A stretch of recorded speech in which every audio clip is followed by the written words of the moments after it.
and set out to destroy the boxes in these places. The rest of us are, with what patience we can, waiting their return, or the coming of the Count. Chapter 23. Dr. Seward's Diary. October 3rd. The time seemed terribly long whilst we were waiting for the coming of Godalming and Quincey Morris. The professor tried to keep our minds active by using them all the time. I could see his beneficent purpose, by the side glances which he threw from time to time at Harker. The poor fellow is overwhelmed in a misery that is appalling to see. Last night he was a frank, happy-looking man, with strong, youthful face, full of energy, and with dark brown hair. Today he is a drawn, haggard old man, whose white hair matches well with the hollow burning eyes and grief-written lines of his face. His energy is still intact. In fact, he is like a living flame. This may yet be his salvation, for if all go well, it will tide him over the despairing period. He will then, in a kind of way, wake again to the realities of life. Poor fellow, I thought my own trouble was bad enough, but his. The professor knows this well enough, and is doing his best to keep his mind active. What he has been saying was, under the circumstances, of absorbing interest. So well as I can remember, here it is. I have studied, over and over again since they came into my hands, all the papers relating to this monster, and the more I have studied, the greater seems the necessity to utterly stamp him out. All through there are signs of his advance. Not only of his power, but of his knowledge of it. As I learned from the researches of my friend Arminius of Budapest, he was in life a most wonderful man. Soldier, statesman, and alchemist. Which latter was the highest development of the science knowledge of his time. He had a mighty brain, a learning beyond compare, and a heart that knew no fear and no remorse. He dared even to attend the scholomance, and there was no branch of knowledge of his time that he did not essay. Well, in him the brain powers survived the physical death. Though it would seem that memory was not all complete. In some faculties of mind he has been, and is, only a child.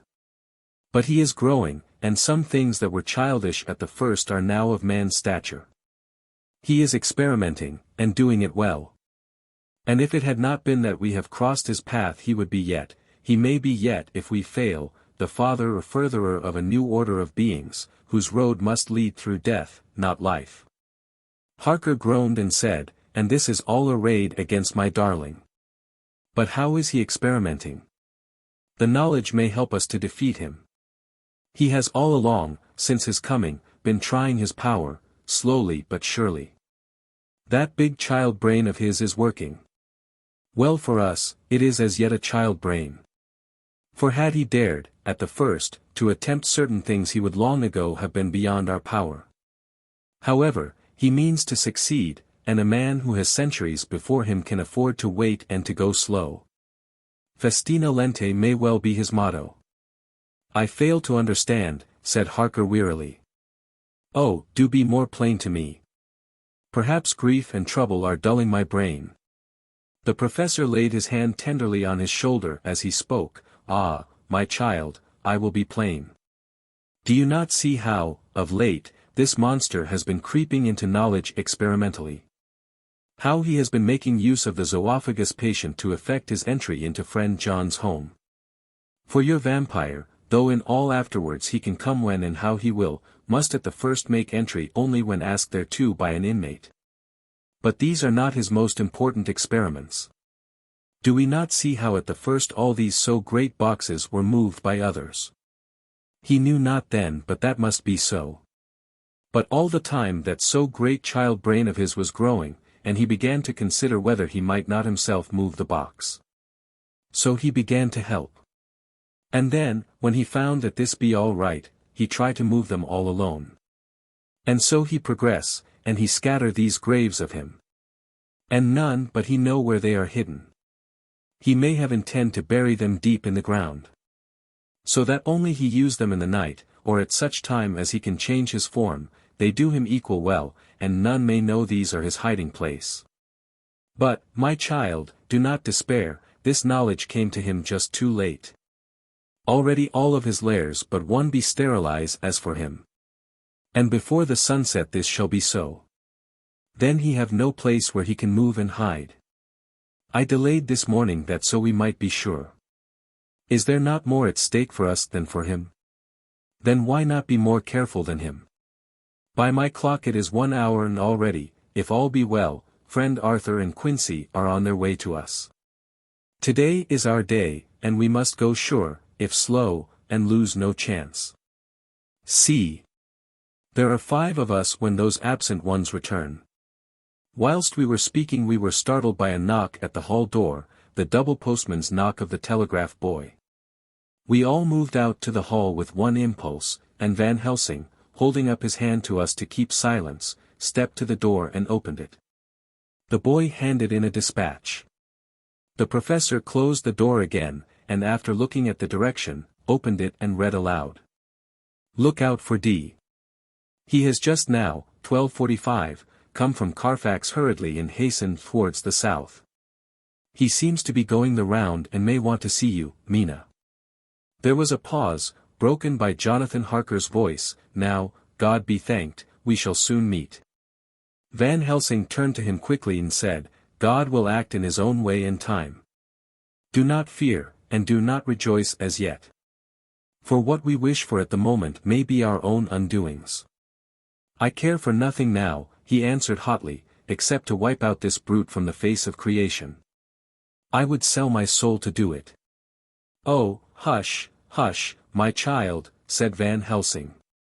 God does not purchase souls in this wise, and the devil, though he may purchase, does not keep faith. But God is merciful and just, and knows your pain and your devotion to that dear Madam Mina.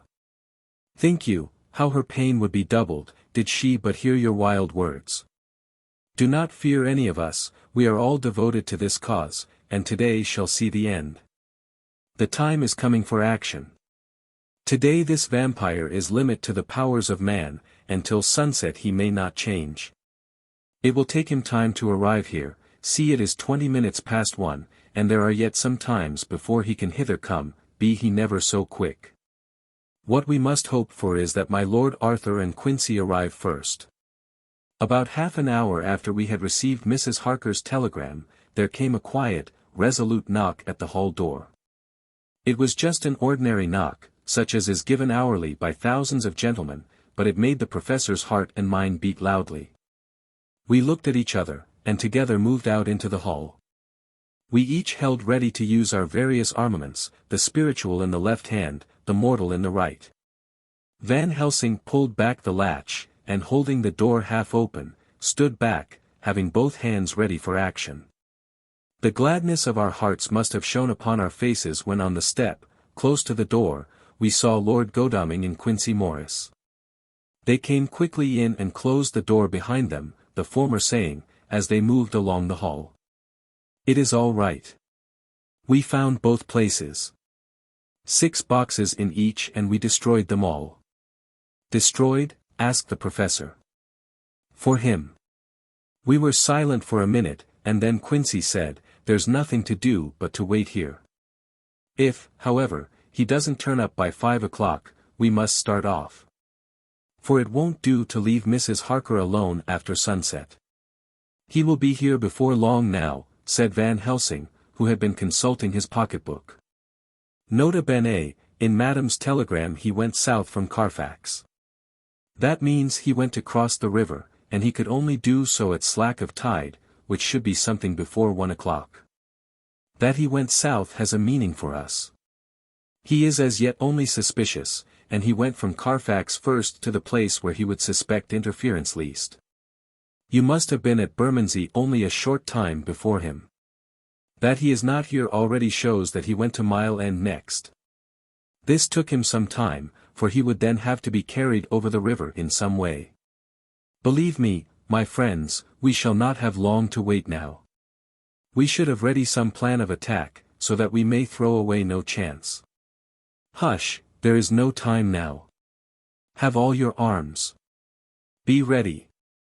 He held up a warning hand as he spoke, for we all could hear a key softly inserted in the lock of the hall door.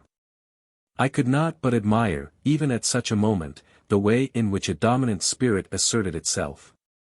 In all our hunting parties and adventures in different parts of the world, Quincy Morris had always been the one to arrange the plan of action, and Arthur and I had been accustomed to obey him implicitly. Now, the old habit seemed to be renewed instinctively. With a swift glance around the room, he at once laid out our plan of attack, and without speaking a word, with a gesture, placed us each in position. Van Helsing, Harker, and I were just behind the door, so that when it was opened the professor could guard it whilst we two stepped between the incomer and the door. Godalming behind and Quincy in front stood just out of sight ready to move in front of the window. We waited in a suspense that made the seconds pass with nightmare slowness. The slow, careful steps came along the hall. The Count was evidently prepared for some surprise, at least he feared it. Suddenly with a single bound he leaped into the room, winning a way past us before any of us could raise a hand to stay him. There was something so panther-like in the movement, something so unhuman, that it seemed to sober us all from the shock of his coming. The first to act was Harker, who with a quick movement, threw himself before the door leading into the room in the front of the house. As the Count saw us, a horrible sort of snarl passed over his face, showing the eye-teeth long and pointed. But the evil smile as quickly passed into a cold stare of lion-like disdain. His expression again changed as, with a single impulse, we all advanced upon him. It was a pity that we had not some better organized plan of attack, for even at the moment I wondered what we were to do. I did not myself know whether our lethal weapons would avail us anything. Harker evidently meant to try the matter, for he had ready his great cookery knife and made a fierce and sudden cut at him. The blow was a powerful one. Only the diabolical quickness of the Count's leap back saved him. A second less and the trenchant blade had shorn through his coat, making a wide gap whence a bundle of bank notes and a stream of gold fell out. The expression of the Count's face was so hellish, that for a moment I feared for Harker, though I saw him throw the terrible knife aloft again for another stroke. Instinctively I moved forward with a protective impulse, holding the crucifix and wafer in my left hand. I felt a mighty power fly along my arm, and it was without surprise that I saw the monster cower back before a similar movement made spontaneously by each one of us. It would be impossible to describe the expression of hate and baffled malignity, of anger and hellish rage, which came over the Count's face. His waxen hue became greenish-yellow by the contrast of his burning eyes, and the red scar on the forehead showed on the pallid skin like a palpitating wound. The next instant, with a sinuous dive he swept under Harker's arm, ere his blow could fall, and grasping a handful of the money from the floor, dashed across the room, threw himself at the window. Amid the crash and glitter of the falling glass, he tumbled into the flagged area below. Through the sound of the shivering glass I could hear the ting of the gold, as some of the sovereigns fell on the flagging. We ran over and saw him spring unhurt from the ground. He, rushing up the steps, crossed the flagged yard, and pushed open the stable door. There he turned and spoke to us. "You think to baffle me, you with your pale faces all in a row, like sheep in a butcher's. You shall be sorry yet, each one of you. You think you have left me without a place to rest, but I have more. My revenge is just begun. I spread it over centuries, and time is on my side. Your girls that you all love are mine already. And through them you and others shall yet be mine, my creatures, to do my bidding and to be my jackals when I want to feed. Bah!" With a contemptuous sneer, he passed quickly through the door, and we heard the rusty bolt creak as he fastened it behind him. A door beyond opened and shut. The first of us to speak was the professor. Realizing the difficulty of following him through the stable, we moved toward the hall. "We have learnt something, much. Notwithstanding his brave words, he fears us. He fears time, he fears want. For if not, why he hurry so? His very tone betray him, or my ears deceive. Why take that money? You follow quick. You are hunters of the wild beast, and understand it so. For me, I make sure that nothing here may be of use to him, if so that he returns. As he spoke he put the money remaining in his pocket, took the title deeds and the bundle as Harker had left them, and swept the remaining things into the open fireplace, where he set fire to them with a match. Godalming and Morris had rushed out into the yard, and Harker had lowered himself from the window to follow the Count. He had, however, bolted the stable door, and by the time they had forced it open there was no sign of him. Van Helsing and I tried to make inquiry at the back of the house. But the mews was deserted and no one had seen him depart. It was now late in the afternoon, and sunset was not far off. We had to recognize that our game was up. With heavy hearts we agreed with the professor when he said, "Let us go back to Madam Mina. Poor dear Madam Mina. All we can do just now is done, and we can there, at least, protect her. But we need not despair. There is but one more earth box, and we must try to find it. When that is done all may yet be well." I could see that he spoke as bravely as he could to comfort Harker. The poor fellow was quite broken down, now and again he gave a low groan which he could not suppress. He was thinking of his wife. With sad hearts we came back to my house, where we found Mrs. Harker waiting us, with an appearance of cheerfulness which did honor to her bravery and unselfishness. When she saw our faces, her own became as pale as death. For a second or two her eyes were closed as if she were in secret prayer. And then she said cheerfully, "I can never thank you all enough. Oh, my poor darling." As she spoke, she took her husband's grey head in her hands and kissed it. "Lay your poor head here and rest it. All will yet be well, dear. God will protect us if he so will it in his good intent." The poor fellow groaned. There was no place for words in his sublime misery. We had a sort of perfunctory supper together, and I think it cheered us all up somewhat. It was, perhaps, the mere animal heat of food to hungry people, for none of us had eaten anything since breakfast, or the sense of companionship may have helped us, but anyhow we were all less miserable. And saw the morrow as not altogether without hope. True to our promise, we told Mrs. Harker everything which had passed. And although she grew snowy white at times when danger had seemed to threaten her husband, and red at others when his devotion to her was manifested, she listened bravely and with calmness. When we came to the part where Harker had rushed at the Count so recklessly, she clung to her husband's arm, and held it tight as though her clinging could protect him from any harm that might come. She said nothing, however, till the narration was all done, and matters had been brought up to the present time. Then without letting go her husband's hand she stood up amongst us and spoke. Oh, that I could give any idea of the scene. Of that sweet, good woman in all the radiant beauty of her youth and animation, with the red scar on her forehead, of which she was conscious, and which we saw with grinding of our teeth, remembering whence and how it came. Her loving kindness against our grim hate. Her tender faith against all our fears and doubting. And we, knowing that so far as symbols went, she with all her goodness and purity and faith, was outcast from God.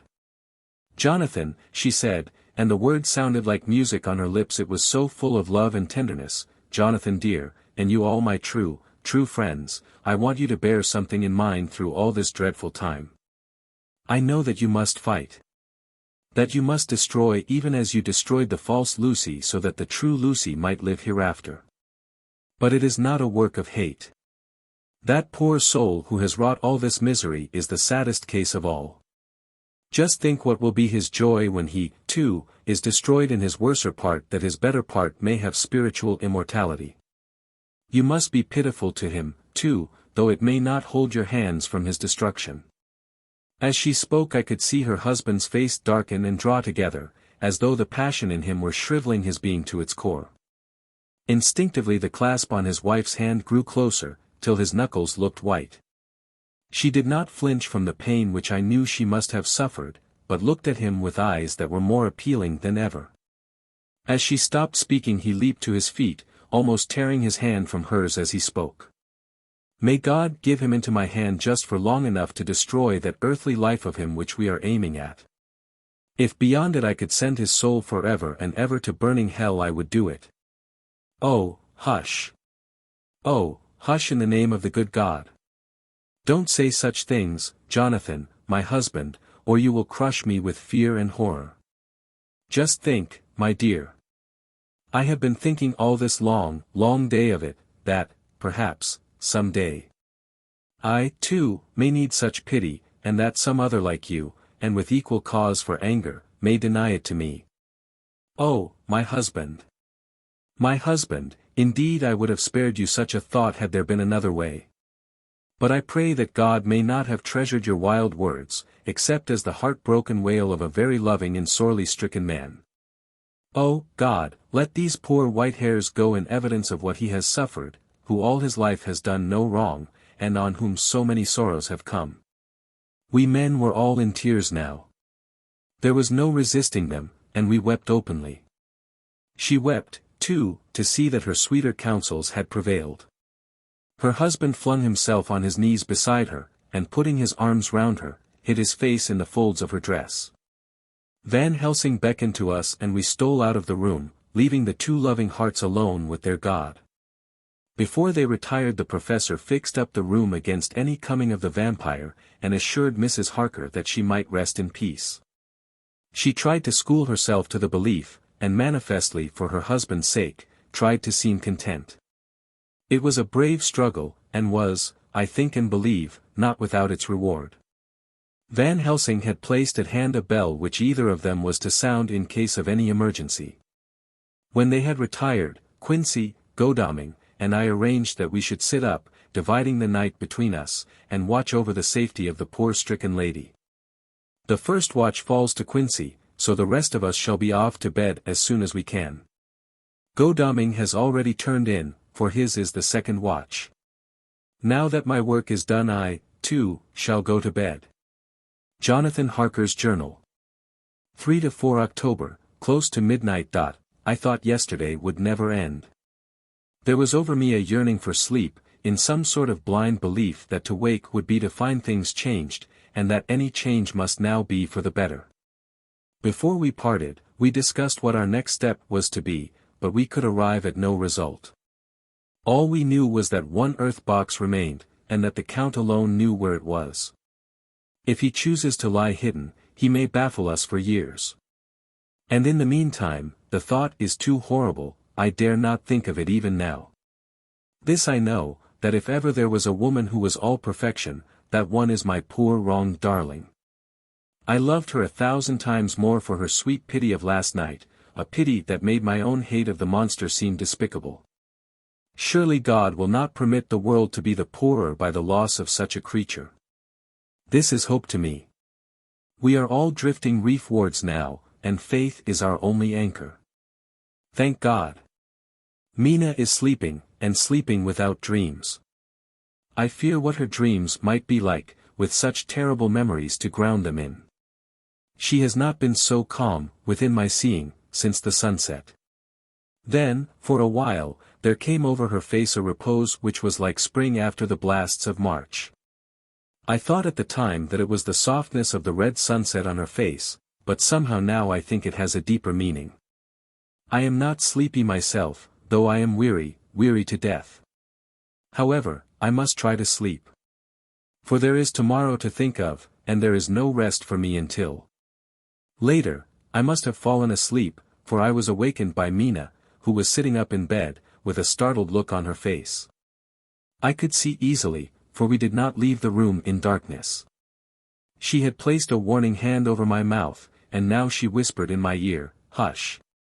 There is someone in the corridor." I got up softly, and crossing the room, gently opened the door.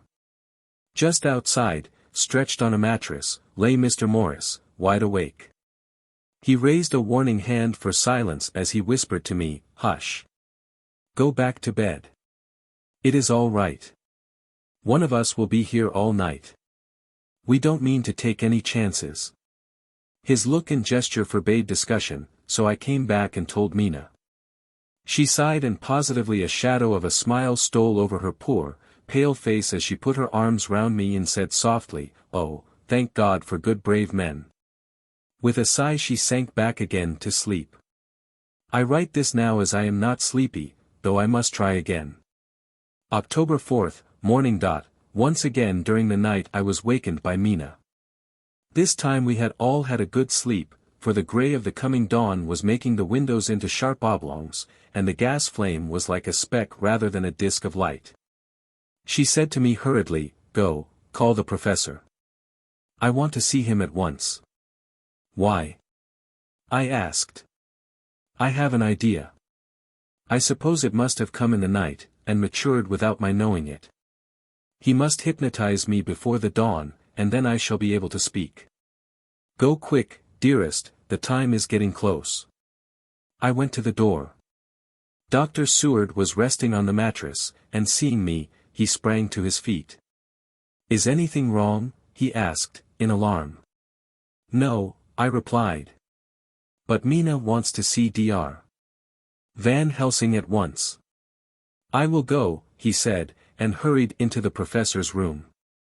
2 or 3 minutes later Van Helsing was in the room in his dressing gown, and Mr. Morris and Lord Godalming were with Dr. Seward at the door asking questions. When the professor saw Mina a positive smile ousted the anxiety of his face. He rubbed his hands as he said, "Oh, my dear Madam Mina, this is indeed a change. See, friend Jonathan, we have got our dear Madam Mina, as of old, back to us today." Then turning to her, he said cheerfully, "And what am I to do for you? For at this hour you do not want me for nothing." "I want you to hypnotize me," she said. "Do it before the dawn, for I feel that then I can speak, and speak freely. Be quick, for the time is short." Without a word he motioned her to sit up in bed. Looking fixedly at her, he commenced to make passes in front of her, from over the top of her head downward, with each hand in turn. Mina gazed at him fixedly for a few minutes, during which my own heart beat like a trip hammer, for I felt that some crisis was at hand. Gradually her eyes closed, and she sat, stock still. Only by the gentle heaving of her bosom could one know that she was alive. The professor made a few more passes and then stopped, and I could see that his forehead was covered with great beads of perspiration. Mina opened her eyes, but she did not seem the same woman. There was a faraway look in her eyes, and her voice had a sad dreaminess which was new to me. Raising his hand to impose silence, the professor motioned to me to bring the others in. They came on tiptoe, closing the door behind them, and stood at the foot of the bed, looking on. Mina appeared not to see them. The stillness was broken by Van Helsing's voice speaking in a low level tone which would not break the current of her thoughts. "Where are you?" The answer came in a neutral way. "I do not know. Sleep has no place it can call its own." For several minutes there was silence. Mina sat rigid, and the professor stood staring at her fixedly. The rest of us hardly dared to breathe. The room was growing lighter. Without taking his eyes from Mina's face, Dr. Van Helsing motioned me to pull up the blind. I did so, and the day seemed just upon us. A red streak shot up, and a rosy light seemed to diffuse itself through the room. On the instant the professor spoke again. "Where are you now?" The answer came dreamily, but with intention. It were as though she were interpreting something. I have heard her use the same tone when reading her shorthand notes. "I do not know. It is all strange to me." "What do you see?" "I can see nothing. It is all dark." "What do you hear?" I could detect the strain in the professor's patient voice. "The lapping of water. It is gurgling by, and little waves leap. I can hear them on the outside." "Then you are on a ship?" We all looked at each other, trying to glean something each from the other. We were afraid to think. The answer came quick, "Oh, yes." "What else do you hear?" "The sound of men stamping overhead as they run about. There is the creaking of a chain, and the loud tinkle as the check of the capstan falls into the ratchet." "What are you doing?" "I am still, oh so still. It is like death." The voice faded away into a deep breath as of one sleeping, and the open eyes closed again. By this time the sun had risen, and we were all in the full light of day. Dr. Van Helsing placed his hands on Mina's shoulders, and laid her head down softly on her pillow. She lay like a sleeping child for a few moments, and then, with a long sigh, awoke and stared in wonder to see us all around her. "Have I been talking in my sleep?" was all she said. She seemed, however, to know the situation without telling, though she was eager to know what she had told. The professor repeated the conversation, and she said, "Then there is not a moment to lose. It may not be yet too late." Mr. Morris and Lord Godalming started for the door, but the professor's calm voice called them back. "Stay, my friends. That ship, wherever it was weighing anchor at the moment in your so great port of London. Which of them is it that you seek? God be thanked that we have once again a clue, though whither it may lead us we know not. We have been blind somewhat. Blind after the manner of men. Since we can look back we see what we might have seen looking forward if we had been able to see what we might have seen. Alas, but that sentence is a puddle, is it not? We can know now what was in the Count's mind, when he seized that money, though Jonathan's so fierce knife put him in the danger that even he dread. He meant escape. Hear me, escape. He saw that with but one earth box left, and a pack of men following like dogs after a fox, this London was no place for him. He have take his last earth box on board a ship, and he leave the land. He think to escape, but no. We follow him. Tally ho. As friend Arthur would say when he put on his red frock. Our old fox is wily. Oh. So wily, and we must follow with wile. I, too, am wily and I think his mind in a little while. In meantime we may rest and in peace, for there are between us which he do not want to pass, and which he could not if he would. Unless the ship were to touch the land, and then only at full or slack tide. See, and the sun is just rose, and all day to sunset is us. Let us take bath, and dress, and have breakfast which we all need, and which we can eat comfortably since he be not in the same land with us. Mina looked at him appealingly as she asked, "But why need we seek him further, when he is gone away from us?" He took her hand and patted it as he replied, "Ask me nothing as yet. When we have breakfast, then I answer all questions." He would say no more, and we separated to dress. After breakfast Mina repeated her question. He looked at her gravely for a minute and then said sorrowfully, "Because my dear, dear Madam Mina, now more than ever must we find him even if we have to follow him to the jaws of hell." She grew paler as she asked faintly, "Why?" "Because," he answered solemnly, "he can live for centuries, and you are but mortal woman. Time is now to be dreaded, since once he put that mark upon your throat." I was just in time to catch her as she fell forward in a faint. Chapter 24. Dr. Seward's Phonograph Diary. Spoken by Van Helsing. This to Jonathan Harker. You are to stay with your dear Madam Mina. We shall go to make our search, if I can call it so, for it is not search but knowing, and we seek confirmation only. But do you stay and take care of her today. This is your best and most holiest office.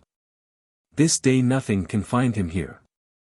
Let me tell you that so you will know what we foreknow already, for I have tell them. He, our enemy, have gone away. He have gone back to his castle in Transylvania. I know it so well, as if a great hand of fire wrote it on the wall. He have prepared for this in some way, and that last earth box was ready to ship somewheres. For this he took the money. For this he hurry at the last, lest we catch him before the sun go down. It was his last hope, save that he might hide in the tomb that he think poor Miss Lucy, being as he thought like him, keep open to him. But there was not of time. When that fail he make straight for his last resource, his last earthwork I might say did I wish double entente. He is clever, oh so clever. He know that his game here was finish. And so he decide he go back home. He find ship going by the route he came, and he go in it. We go off now to find what ship, and whither bound. When we have discovered that, we come back and tell you all. Then we will comfort you and poor Madam Mina with new hope. For it will be hope when you think it over, that all is not lost. This very creature that we pursue, he take hundreds of years to get so far as London. And yet in one day, when we know of the disposal of him we drive him out. He is finite, though he is powerful to do much harm and suffers not as we do. But we are strong, each in our purpose, and we are all more strong together. Take heart afresh, dear husband of Madam Mina. This battle is but begun and in the end we shall win. So sure as that God sits on high to watch over his children. Therefore be of much comfort till we return. Van Helsing. Jonathan Harker's Journal. October 4th. When I read to Mina, Van Helsing's message in the phonograph, the poor girl brightened up considerably. Already the certainty that the Count is out of the country has given her comfort. And comfort is strength to her. For my own part, now that his horrible danger is not face to face with us, it seems almost impossible to believe in it. Even my own terrible experiences in Castle Dracula seem like a long-forgotten dream. Here in the crisp autumn air in the bright sunlight. Alas! How can I disbelieve? In the midst of my thought my eye fell on the red scar on my poor darling's white forehead. Whilst that lasts, there can be no disbelief. Mina and I fear to be idle, so we have been over all the diaries again and again. Somehow, although the reality seem greater each time, the pain and the fear seem less. There is something of a guiding purpose manifest throughout, which is comforting. Mina says that perhaps we are the instruments of ultimate good. It may be. I shall try to think as she does. We have never spoken to each other yet of the future. It is better to wait till we see the professor and the others after their investigations. The day is running by more quickly than I ever thought a day could run for me again. It is now 3 o'clock. Mina Harker's Journal. October 5th, 5 p.m. Our meeting for report. Present, Professor Van Helsing, Lord Godalming, Dr. Seward, Mr. Quincy Morris, Jonathan Harker, Mina Harker. Dr. Van Helsing described what steps were taken during the day to discover on what boat and whither bound Count Dracula made his escape. As I knew that he wanted to get back to Transylvania, I felt sure that he must go by the Danube mouth, or by somewhere in the Black Sea, since by that way he come. It was a dreary blank that was before us. Ami ignotum pro magnifico. And so with heavy hearts we start to find what ships leave for the Black Sea last night. He was in sailing ship, since Madam Mina tell of sails being set. These not so important as to go in your list of the shipping in the Times, and so we go, by suggestion of Lord Godalming, to your Lloyd's, where are note of all ships that sail, however so small. There we find that only one Black Sea-bound ship go out with the tide. She is the Tsarina Catherine, and she sail from Doolittle's wharf for Varna, and thence to other ports and up the Danube. So, said I, this is the ship whereon is the Count. So off we go to Doolittle's wharf, and there we find a man in an office. From him we inquire of the goings of the Tsarina Catherine. He swear much, and he red face and loud of voice, but he good fellow all the same. And when Quincy give him something from his pocket which crackle as he roll it up, and put it in a so small bag which he have hid deep in his clothing, he still better fellow and humble servant to us. He come with us, and ask many men who are rough and hot. These be better fellows too when they have been no more thirsty. They say much of blood and bloom, and of others which I comprehend not, though I guess what they mean. But nevertheless they tell us all things which we want to know. They make known to us among them, how last afternoon at about 5 o'clock comes a man so hurry. A tall man, thin and pale, with high nose and teeth so white, and eyes that seem to be burning. That he be all in black, except that he have a hat of straw which suit not him or the time. That he scatter his money in making quick inquiry as to what ship sails for the Black Sea and for where. Some took him to the office and then to the ship, where he will not go aboard but halt at shore end of gangplank, and ask that the captain come to him. The captain come, when told that he will be pay well, and though he swear much at the first he agree to term. Then the thin man go and someone tell him where horse and cart can be hired. He go there and soon he come again, himself driving cart on which a great box. This he himself lift down, though it takes several to put it on truck for the ship. He give much talk to captain as to how and where his box is to be placed. But the captain like it not and swear at him in many tongues, and tell him that if he like he can come and see where it shall be. But he say, no, that he come not yet, for that he have much to do. Whereupon the captain tell him that he had better be quick, with blood, for that his ship will leave the place, of blood, before the turn of the tide, with blood. Then the thin man smile and say that of course he must go when he think fit, but he will be surprised if he go quite so soon. The captain swear again, polyglot, and the thin man make him bow, and thank him, and say that he will so far intrude on his kindness as to come aboard before the sailing.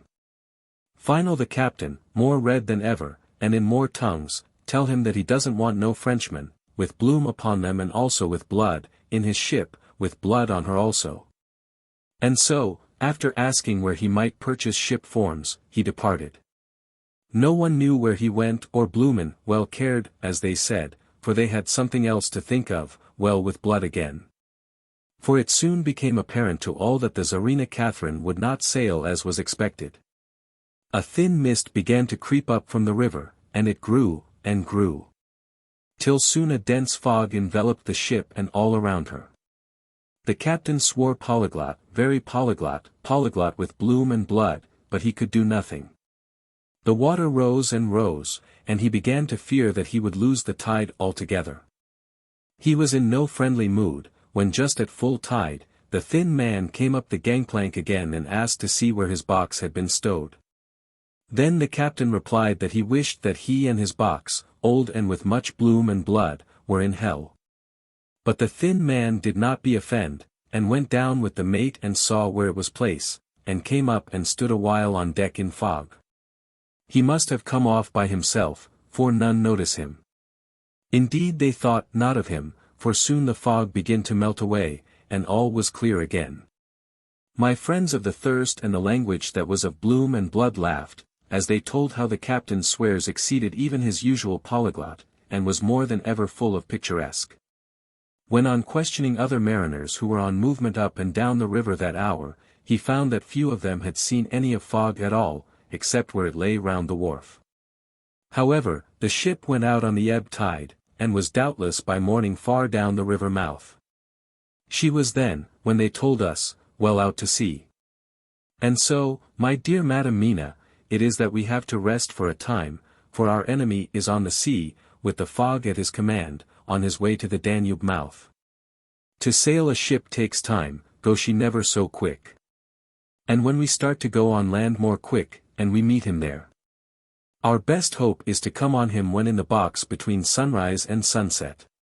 For then he can make no struggle, and we may deal with him as we should. There are days for us, in which we can make ready our plan. We know all about where he go. For we have seen the owner of the ship, who have shown us invoices and all papers that can be. The box we seek is to be landed in Varna, and to be given to an agent, one Ristix who will there present his credentials.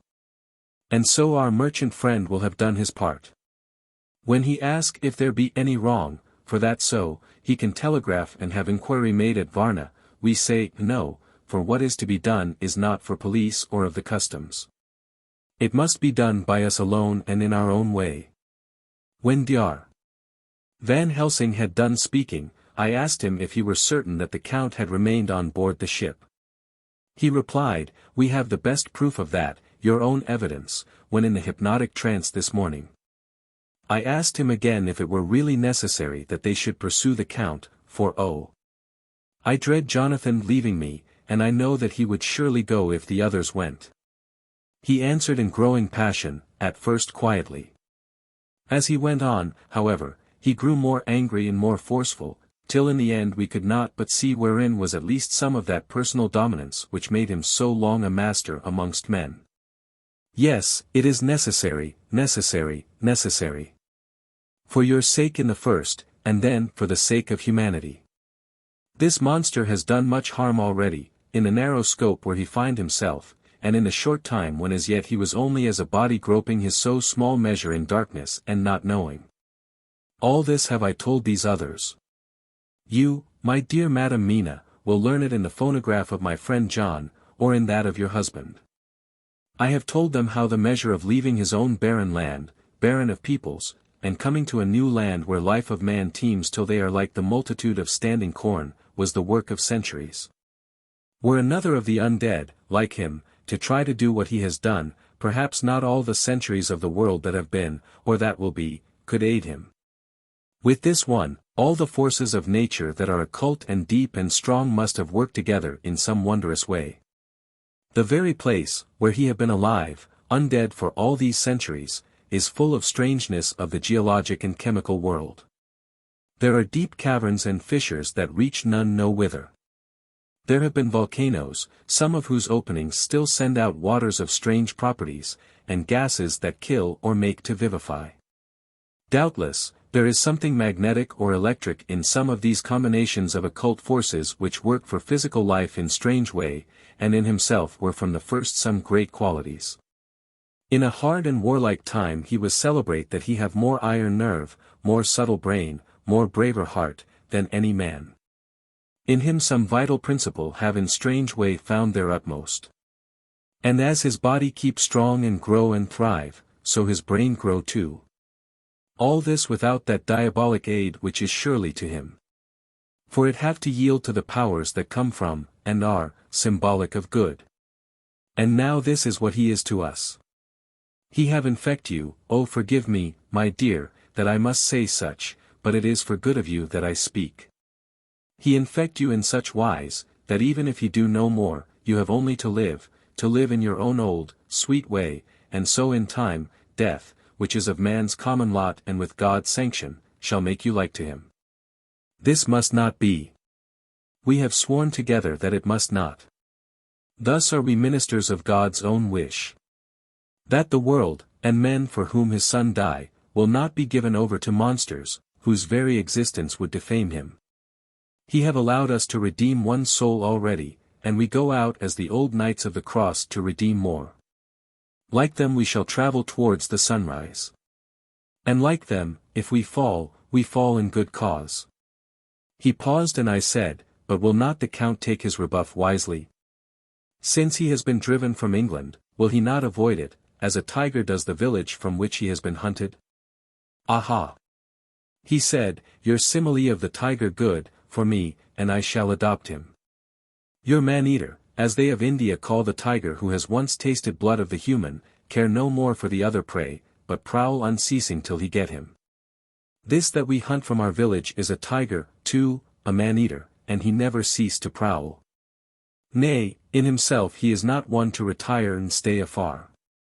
In his life, his living life, he go over the Turkey frontier and attack his enemy on his own ground. He be beaten back, but did he stay? No. He come again, and again, and again. Look at his persistence and endurance. With the child brain that was to him he have long since conceived the idea of coming to a great city. What does he do? He find out the place of all the world most of promise for him. Then he deliberately set himself down to prepare for the task. He find in patience just how is his strength, and what are his powers. He study new tongues.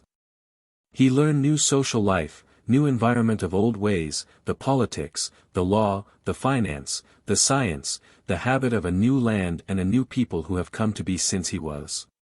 His glimpse that he have had, whet his appetite only and enkeen his desire. Nay, it help him to grow as to his brain. For it all proved to him how right he was at the first in his surmises. He have done this alone, all alone. From a ruined tomb in a forgotten land. What more may he not do when the greater world of thought is open to him? He that can smile at death, as we know him. Who can flourish in the midst of diseases that kill off whole peoples? Oh! If such an one was to come from God, and not the devil, what a force for good might he not be in this old world of ours? But we are pledged to set the world free. Our toil must be in silence, and our efforts all in secret. For in this enlightened age, when men believe not even what they see, the doubting of wise men would be his greatest strength. It would be at once his sheath and his armor, and his weapons to destroy us, his enemies, who are willing to peril even our own souls for the safety of one we love. For the good of mankind, and for the honor and glory of God. After a general discussion it was determined that for tonight nothing be definitely settled. That we should all sleep on the facts, and try to think out the proper conclusions.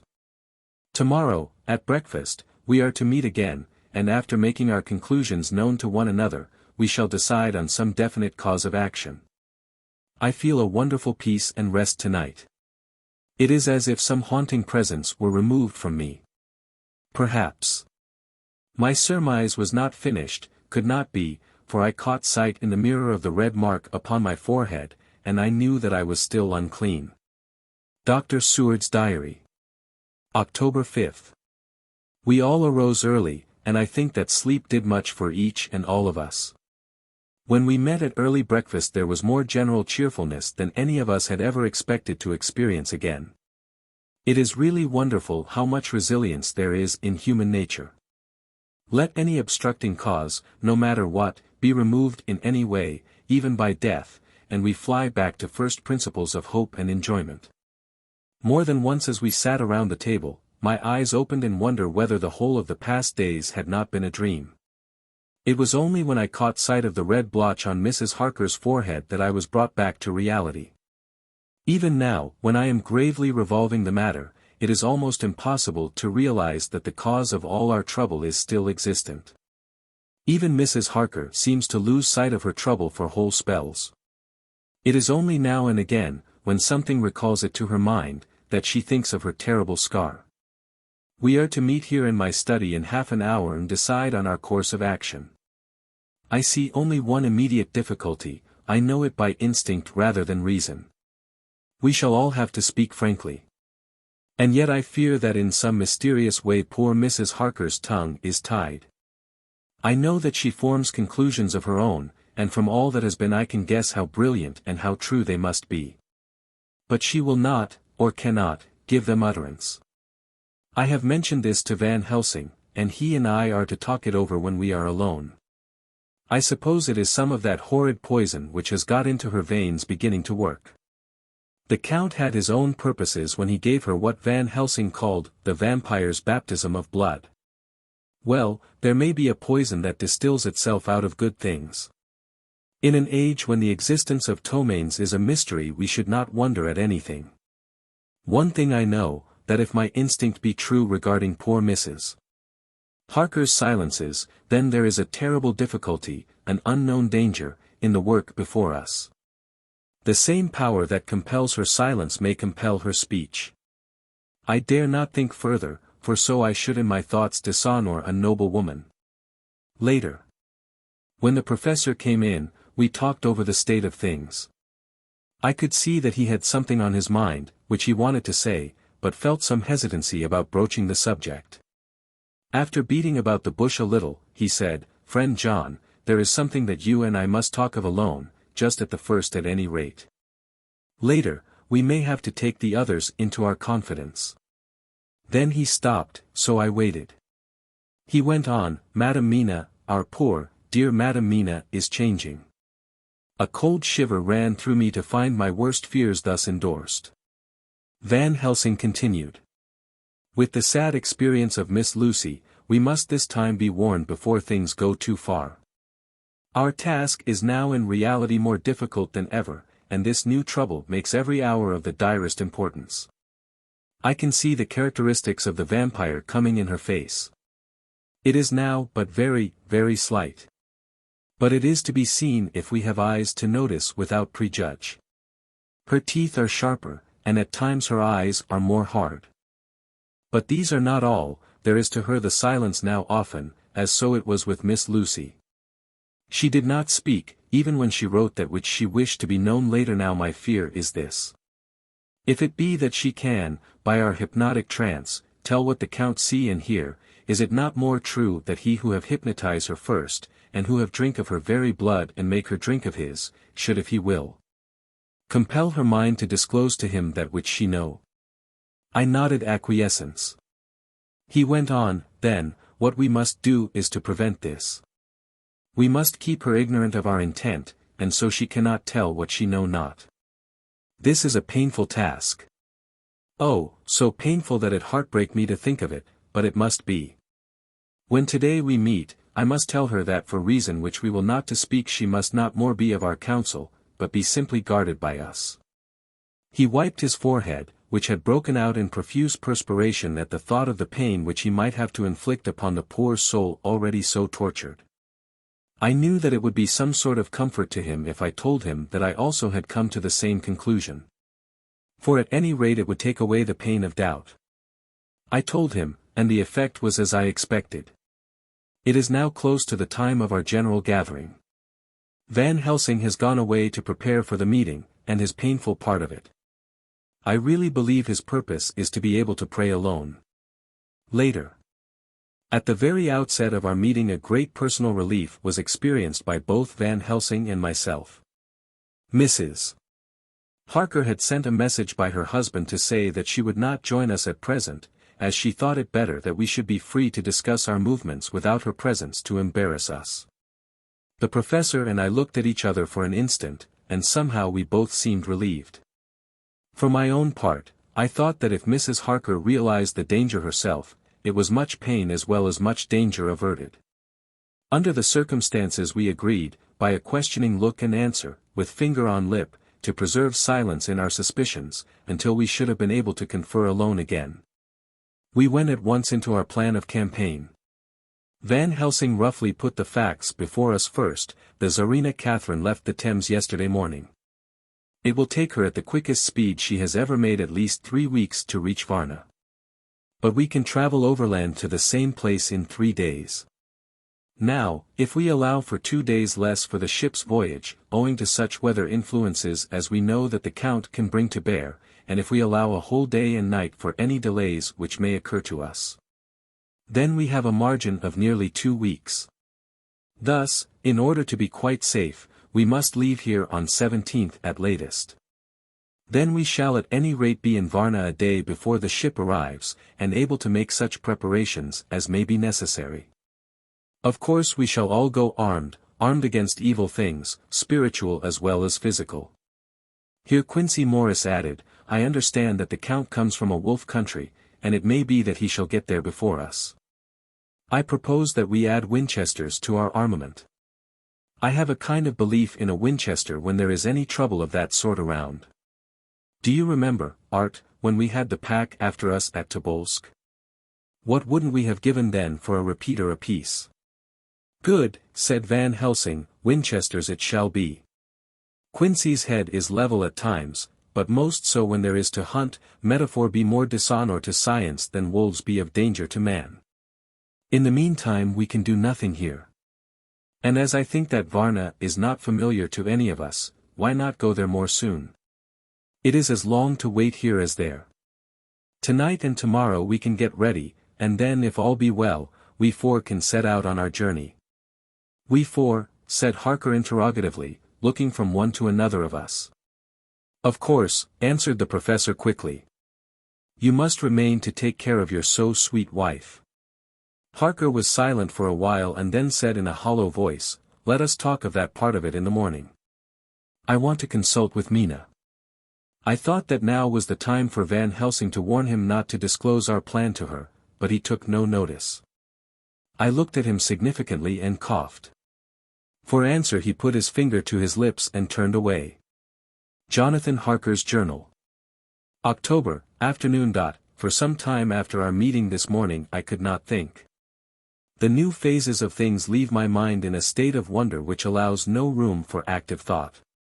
Mina's determination not to take any part in the discussion set me thinking. And as I could not argue the matter with her, I could only guess. I am as far as ever from a solution now. The way the others received it, too, puzzled me. The last time we talked of the subject we agreed that there was to be no more concealment of anything amongst us. Mina is sleeping now, calmly and sweetly like a little child. Her lips are curved and her face beams with happiness. Thank God, there are such moments still for her. Later. how strange it all is. I sat watching Mina's happy sleep, and I came as near to being happy myself as I suppose I shall ever be. As the evening drew on, and the earth took its shadows from the sun sinking lower, the silence of the room grew more and more solemn to me. All at once Mina opened her eyes, and looking at me tenderly said, "Jonathan, I want you to promise me something on your word of honor." A promise made to me, but made holily in God's hearing, and not to be broken though I should go down on my knees and implore you with bitter tears. "Quick, you must make it to me at once." "Mina," I said, "a promise like that, I cannot make at once. I may have no right to make it." "But, dear one," she said, with such spiritual intensity that her eyes were like pole stars, "it is I who wish it. And it is not for myself. You can ask Dr. Van Helsing if I am not right.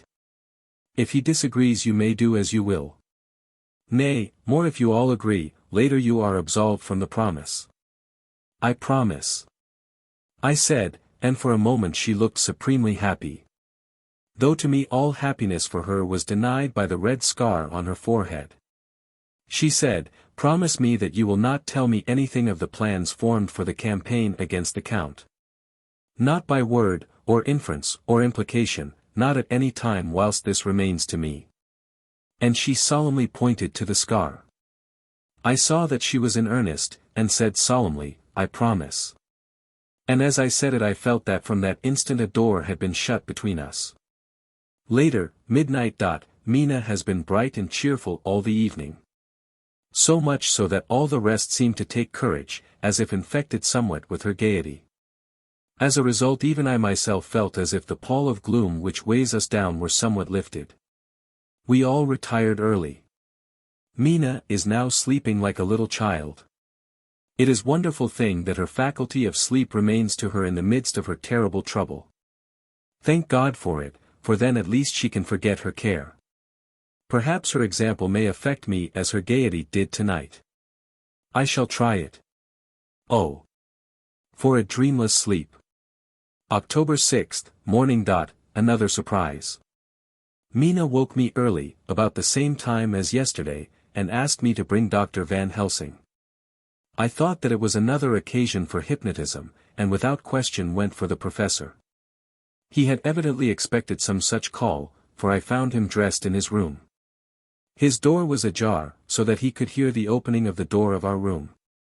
He came at once. As he passed into the room, he asked Mina if the others might come, too. "No," she said quite simply, "it will not be necessary. You can tell them just as well. I must go with you on your journey." Dr. Van Helsing was as startled as I was. After a moment's pause he asked, "But why?" "You must take me with you. I am safer with you, and you shall be safer, too." "But why, dear Madam Mina? You know that your safety is our solemnest duty. We go into danger, to which you are, or may be, more liable than any of us from circumstances, things that have been." He paused embarrassed. As she replied, she raised her finger and pointed to her forehead. "I know. That is why I must go. I can tell you now, whilst the sun is coming up. I may not be able again. I know that when the Count wills me I must go. I know that if he tells me to come in secret, I must by any device to hoodwink, even Jonathan." God saw the look that she turned on me as she spoke, and if there be indeed a recording angel that look is noted to her everlasting honor. I could only clasp her hand. I could not speak. My emotion was too great for even the relief of tears. She went on. "You men are brave and strong. You are strong in your numbers, for you can defy that which would break down the human endurance of one who had to guard alone. Besides, I may be of service, since you can hypnotize me and so learn that which even I myself do not know." Dr. Van Helsing said gravely, "Madam Mina, you are, as always, most wise. You shall with us come. And together we shall do that which we go forth to achieve." When he had spoken, Mina's long spell of silence made me look at her. She had fallen back on her pillow asleep. She did not even wake when I had pulled up the blind and let in the sunlight which flooded the room. Van Helsing motioned to me to come with him quietly. We went to his room, and within a minute Lord Godalming, Dr. Seward, and Mr. Morris were with us also. He told them what Mina had said, and went on. In the morning we shall leave for Varna. We have now to deal with a new factor, Madam Mina. Oh, but her soul is true. It is to her an agony to tell us so much as she has done. But it is most right, and we are warned in time. There must be no chance lost, and in Varna we must be ready to act the instant when that ship arrives. What shall we do exactly? Asked Mr. Morris laconically. The professor paused before replying, we shall at the first board that ship. Then, when we have identified the box, we shall place a branch of the wild rose on it. This we shall fasten, for when it is there none can emerge, so that at least says the superstition. And to superstition must we trust at the first. It was man's faith in the early, and it have its root in faith still. Then, when we get the opportunity that we seek, when none are near to see, we shall open the box, and all will be well. I shall not wait for any opportunity, said Morris. When I see the box I shall open it and destroy the monster, though there were 1,000 men looking on, and if I am to be wiped out for it the next moment. I grasped his hand instinctively and found it as firm as a piece of steel. I think he understood my look. I hope he did. Good boy, said Dr. Van Helsing. Brave boy. Quincy is all man. God bless him for it. My child, believe me, none of us shall lag behind or pause from any fear. I do but say what we may do, what we must do. But, indeed, we cannot say what we may do. There are so many things which may happen, and their ways and their ends are so various that until the moment we may not say. We shall all be armed, in all ways. And when the time for the end has come, our efforts shall not be lack. Now let us today put all our affairs in order. Let all things which touch on others dear to us, and who on us depend, be complete. For none of us can tell what, or when, or how, the end may be. As for me, my own affairs are regulate, and as I have nothing else to do, I shall go make arrangements for the travel. I shall have all tickets and so forth for our journey. There was nothing further to be said, and we parted. I shall now settle up all my affairs of earth, and be ready for whatever may come. Later. It is done. My will is made, and all complete. Mina, if she survive, is my sole heir. If it should not be so, then the others who have been so good to us shall have remainder. It is now drawing towards the sunset. Mina's uneasiness calls my attention to it. I am sure that there is something on her mind which the time of exact sunset will reveal. These occasions are becoming harrowing times for us all. For each sunrise and sunset opens up some new danger, some new pain, which however, may in God's will be means to a good end. I write all these things in the diary since my darling must not hear them now. But if it may be that she can see them again, they shall be ready. She is calling to me. Chapter 25. Dr. Seward's Diary. October 11th, evening. Jonathan Harker has asked me to note this, as he says he is hardly equal to the task, and he wants an exact record kept. I think that none of us were surprised when we were asked to see Mrs. Harker a little before the time of sunset. We have of late come to understand that sunrise and sunset are to her times of peculiar freedom.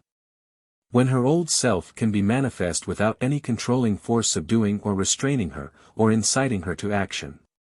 This mood or condition begins some half hour or more before actual sunrise or sunset, and lasts till either the sun is high, or whilst the clouds are still aglow with the rays streaming above the horizon. At first there is a sort of negative condition, as if some tie were loosened, and then the absolute freedom quickly follows. When, however, the freedom ceases, the change back or relapse comes quickly, preceded only by a spell of warning silence. Tonight, when we met, she was somewhat constrained, and bore all the signs of an internal struggle. I put it down myself to her making a violent effort at the earliest instant she could do so. A very few minutes, however, gave her complete control of herself. Then, motioning her husband to sit beside her on the sofa where she was half reclining, she made the rest of us bring chairs up close.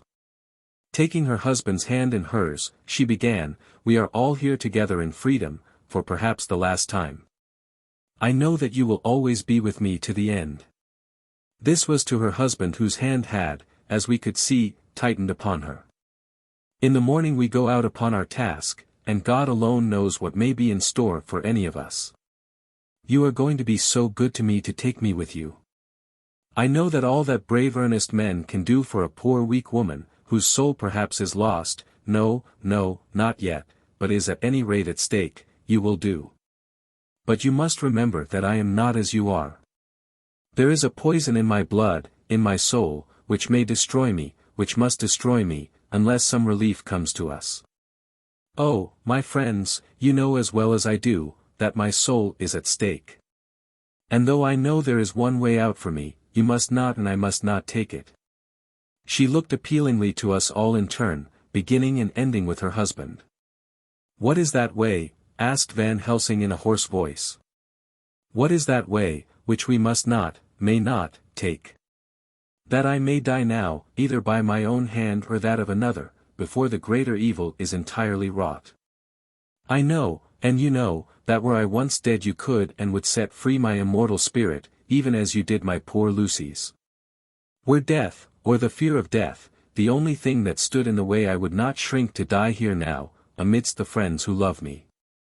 But death is not all. I cannot believe that to die in such a case, when there is hope before us and a bitter task to be done, is God's will. Therefore, I on my part, give up here the certainty of eternal rest, and go out into the dark where may be the blackest things that the world or the netherworld holds." We were all silent, for we knew instinctively that this was only a prelude. The faces of the others were set, and Harker's grew ashen grey. Perhaps, he guessed better than any of us what was coming. She continued, "This is what I can give into the hotchpot."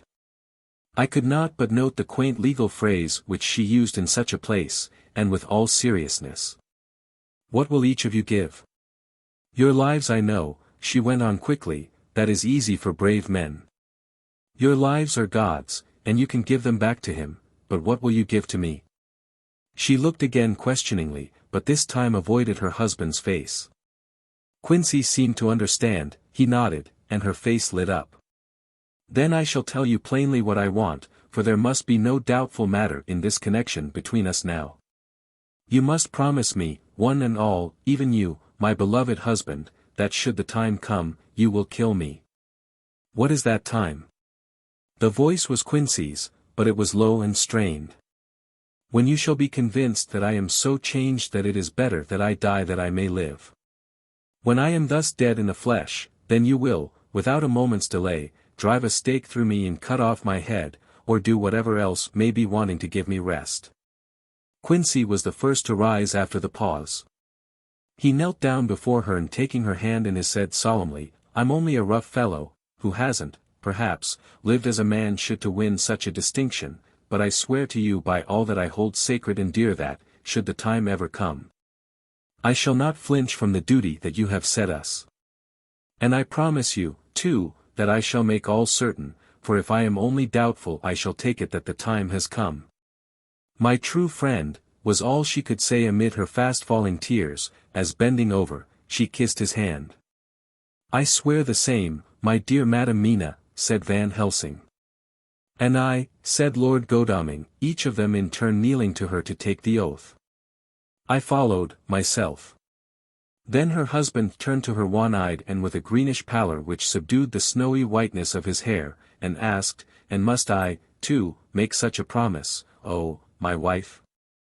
"You too, my dearest," she said, with infinite yearning of pity in her voice and eyes. "You must not shrink. You are nearest and dearest and all the world to me. Our souls are knit into one, for all life and all time. Think, dear, that there have been times when brave men have killed their wives and their womenkind, to keep them from falling into the hands of the enemy.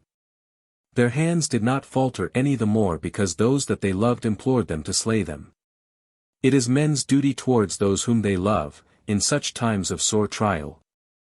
And oh, my dear, if it is to be that I must meet death at any hand, let it be at the hand of him that loves me best. Dr. Van Helsing, I have not forgotten your mercy in poor Lucy's case to him who loved. She stopped with a flying blush, and changed her phrase, to him who had best right to give her peace. If that time shall come again, I look to you to make it a happy memory of my husband's life that it was his loving hand which set me free from the awful thrall upon me.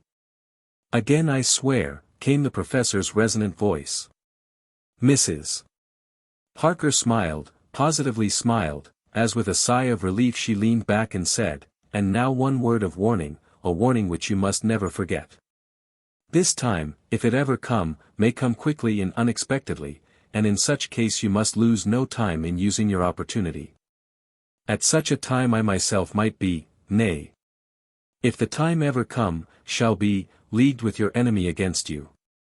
One more request, she became very solemn as she said this, it is not vital and necessary like the other, but I want you to do one thing for me, if you will. We all acquiesced, but no one spoke. There was no need to speak. I want you to read the burial service. She was interrupted by a deep groan from her husband. Taking his hand in hers, she held it over her heart, and continued. You must read it over me some day. Whatever may be the issue of all this fearful state of things, it will be a sweet thought to all or some of us. You, my dearest, will I hope read it, for then it will be in your voice in my memory forever, come what may. But oh, my dear one, he pleaded, death is afar off from you. Nay, she said, holding up a warning hand. I am deeper in death at this moment than if the weight of an earthly grave lay heavy upon me. Oh, my wife, must I read it? He said, before he began. It would comfort me, my husband, was all she said, and he began to read when she had got the book ready. How could anyone, tell of that strange scene, its solemnity, its gloom, its sadness, its horror, and withal, its sweetness? Even a skeptic, who can see nothing but a travesty of bitter truth in anything holy or emotional, would have been melted to the heart had he seen that little group of loving and devoted friends kneeling round that stricken and sorrowing lady. Or heard the tender passion of her husband's voice, as in tones so broken and emotional that often he had to pause, he read the simple and beautiful service from the burial of the dead. I cannot go on, words, and voices, fail me. She was right in her instinct. Strange as it was, bizarre as it may hereafter seem even to us who felt its potent influence at the time, it comforted us much. And the silence, which showed Mrs. Harker's coming relapse from her freedom of soul, did not seem so full of despair to any of us as we had dreaded. Jonathan Harker's Journal. October 15, Varna. We left Charing Cross on the morning of the 12th, got to Paris the same night, and took the places secured for us in the Orient Express. We travelled night and day, arriving here at about 5 o'clock. Lord Godalming went to the consulate to see if any telegram had arrived for him, whilst the rest of us came on to this hotel, the Odysseus. The journey may have had incidents. I was, however, too eager to get on, to care for them. Until the Tsarina Catherine comes into port there will be no interest for me in anything in the wide world. Thank God. Mina is well, and looks to be getting stronger.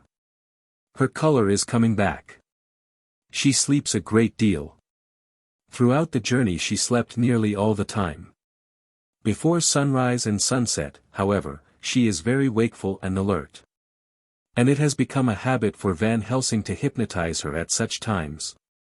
At first, some effort was needed, and he had to make many passes. But now, she seems to yield at once, as if by habit, and scarcely any action is needed. He seems to have power at these particular moments to simply will, and her thoughts obey him.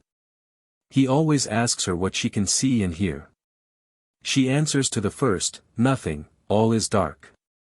And to the second, I can hear the waves lapping against the ship, and the water rushing by. Canvas and cordage strain and masts and yards creak. The wind is high. I can hear it in the shrouds, and the bow throws back the foam. It is evident that the Tsarina Catherine is still at sea, hastening on her way to Varna. Lord Godalming has just returned. He had 4 telegrams, one each day since we started, and all to the same effect. That the Tsarina Catherine had not been reported to Lloyd's from anywhere. He had arranged before leaving London that his agent should send him every day a telegram saying if the ship had been reported. He was to have a message even if she were not reported, so that he might be sure that there was a watch being kept at the other end of the wire. We had dinner and went to bed early. Tomorrow we are to see the vice-consul, and to arrange, if we can, about getting on board the ship as soon as she arrives. Van Helsing says that our chance will be to get on the boat between sunrise and sunset. The Count, even if he takes the form of a bat, cannot cross the running water of his own volition, and so cannot leave the ship. As he dare not change to man's form without suspicion, which he evidently wishes to avoid, he must remain in the box. If, then, we can come on board after sunrise, he is at our mercy, for we can open the box and make sure of him, as we did of poor Lucy, before he wakes. What mercy he shall get from us all will not count for much. We think that we shall not have much trouble with officials or the seamen. Thank God. This is the country where bribery can do anything, and we are well supplied with money. We have only to make sure that the ship cannot come into port between sunset and sunrise without our being warned, and we shall be safe. Judge Moneybag will settle this case, I think. October 16th. Mina's report still the same. Lapping waves and rushing water, darkness and favoring winds. We are evidently in good time, and when we hear of the Tsarina Catherine we shall be ready. As she must pass the Dardanelles we are sure to have some report. October 17th. Everything is pretty well fixed now, I think, to welcome the Count on his return from his tour. Godalming told the shippers that he fancied that the box sent aboard might contain something stolen from a friend of his, and got a half consent that he might open it at his own risk. The owner gave him a paper telling the captain to give him every facility in doing whatever he chose on board the ship, and also a similar authorization to his agent at Varna. We have seen the agent, who was much impressed with Godalming's kindly manner to him, and we are all satisfied that whatever he can do to aid our wishes will be done. We have already arranged what to do in case we get the box open. If the Count is there, Van Helsing and Seward will cut off his head at once and drive a stake through his heart. Morris and Godalming and I shall prevent interference, even if we have to use the arms which we shall have ready. The professor says that if we can so treat the Count's body, it will soon after fall into dust. In such case there would be no evidence against us, in case any suspicion of murder were aroused. But even if it were not, we should stand or fall by our act, and perhaps some day this very script may be evidence to come between some of us and a rope. For myself, I should take the chance only too thankfully if it were to come. We mean to leave no stone unturned to carry out our intent. We have arranged with certain officials that the instant the Tsarina Catherine is seen, we are to be informed by a special messenger. October 24th. A whole week of waiting. Daily telegrams to Godalming, but only the same story. Not yet reported. Mina's morning and evening hypnotic answer is unvaried. Lapping waves, rushing water, and creaking masts. Telegram, October 24th. Rufus Smith, Lloyd's, London, to Lord Godalming, care of H. B. M., Vice-Consul, Varna. Tsarina Catherine reported this morning from Dardanelles. Dr. Seward's diary. October 25th. How I miss my phonograph. To write a diary with a pen is irksome to me. But Van Helsing says I must. We were all wild with excitement yesterday when Godalming got his telegram from Lloyd's. I know now what men feel in battle when the call to action is heard. Mrs. Harker, alone of our party, did not show any signs of emotion. After all, it is not strange that she did not, for we took special care not to let her know anything about it, and we all tried not to show any excitement when we were in her presence. In old days she would, I am sure, have noticed, no matter how we might have tried to conceal it. But in this way she is greatly changed during the past 3 weeks. The lethargy grows upon her, and though she seems strong and well, and is getting back some of her color, Van Helsing and I are not satisfied. We talk of her often. We have not, however, said a word to the others. It would break poor Harker's heart, certainly his nerve, if he knew that we had even a suspicion on the subject. Van Helsing examines, he tells me, her teeth very carefully, whilst she is in a hypnotic condition, for he says that so long as they do not begin to sharpen there is no active danger of a change in her. If this change should come, it would be necessary to take steps. We both know what those steps would have to be, though we do not mention our thoughts to each other. We should neither of us shrink from the task, awful though it be to contemplate. Euthanasia is an excellent and a comforting word. I am grateful to whoever invented it. It is only about 24 hours' sail from the Dardanelles to here, at the rate the Tsarina Catherine has come from London. She should therefore arrive some time in the morning, but as she cannot possibly get in before noon, we are all about to retire early. We shall get up at 1 o'clock, so as to be ready. October 25th, noon. No news yet of the ship's arrival. Mrs. Harker's hypnotic report this morning was the same as usual, so it is possible that we may get news at any moment. We men are all in a fever of excitement, except Harker, who is calm. His hands are cold as ice, and an hour ago I found him whetting the edge of the great Gurkha knife which he now always carries with him. It will be a bad lookout for the Count if the edge of that kukri ever touches his throat, driven by that stern, ice-cold hand. Van Helsing and I were a little alarmed about Mrs. Harker today. About noon she got into a sort of lethargy which we did not like. Although we kept silence to the others, we were neither of us happy about it. She had been restless all the morning, so that we were at first glad to know that she was sleeping. When, however, her husband mentioned casually that she was sleeping so soundly that he could not wake her, we went to her room to see for ourselves. She was breathing naturally and looked so well and peaceful that we agreed that the sleep was better for her than anything else. Poor girl, she has so much to forget that it is no wonder that sleep, if it brings oblivion to her, does her good. Later. Our opinion was justified, for when after a refreshing sleep of some hours she woke up, she seemed brighter and better than she had been for days. At sunset she made the usual hypnotic report. Wherever he may be in the Black Sea, the Count is hurrying to his destination. To his doom, I trust. October 26th. Another day and no tidings of the Tsarina Catherine. She ought to be here by now. That she is still journeying somewhere is apparent, for Mrs. Harker's hypnotic report at sunrise was still the same. It is possible that the vessel may be lying by, at times, for fog. Some of the steamers which came in last evening reported patches of fog both to north and south of the port. We must continue our watching, as the ship may now be signaled any moment. October 27th, noon. Most strange. No news yet of the ship we wait for. Mrs. Harker reported last night and this morning as usual. Lapping waves and rushing water, though she added that, the waves were very faint. The telegrams from London have been the same, no further report. Van Helsing is terribly anxious, and told me just now that he fears the Count is escaping us. He added significantly, I did not like that lethargy of Madame Mina's. Souls and memories can do strange things during trance.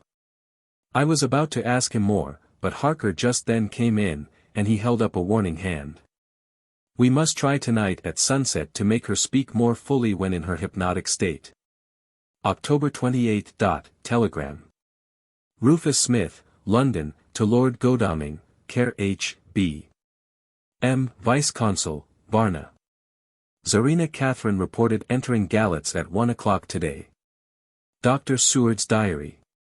October 28th.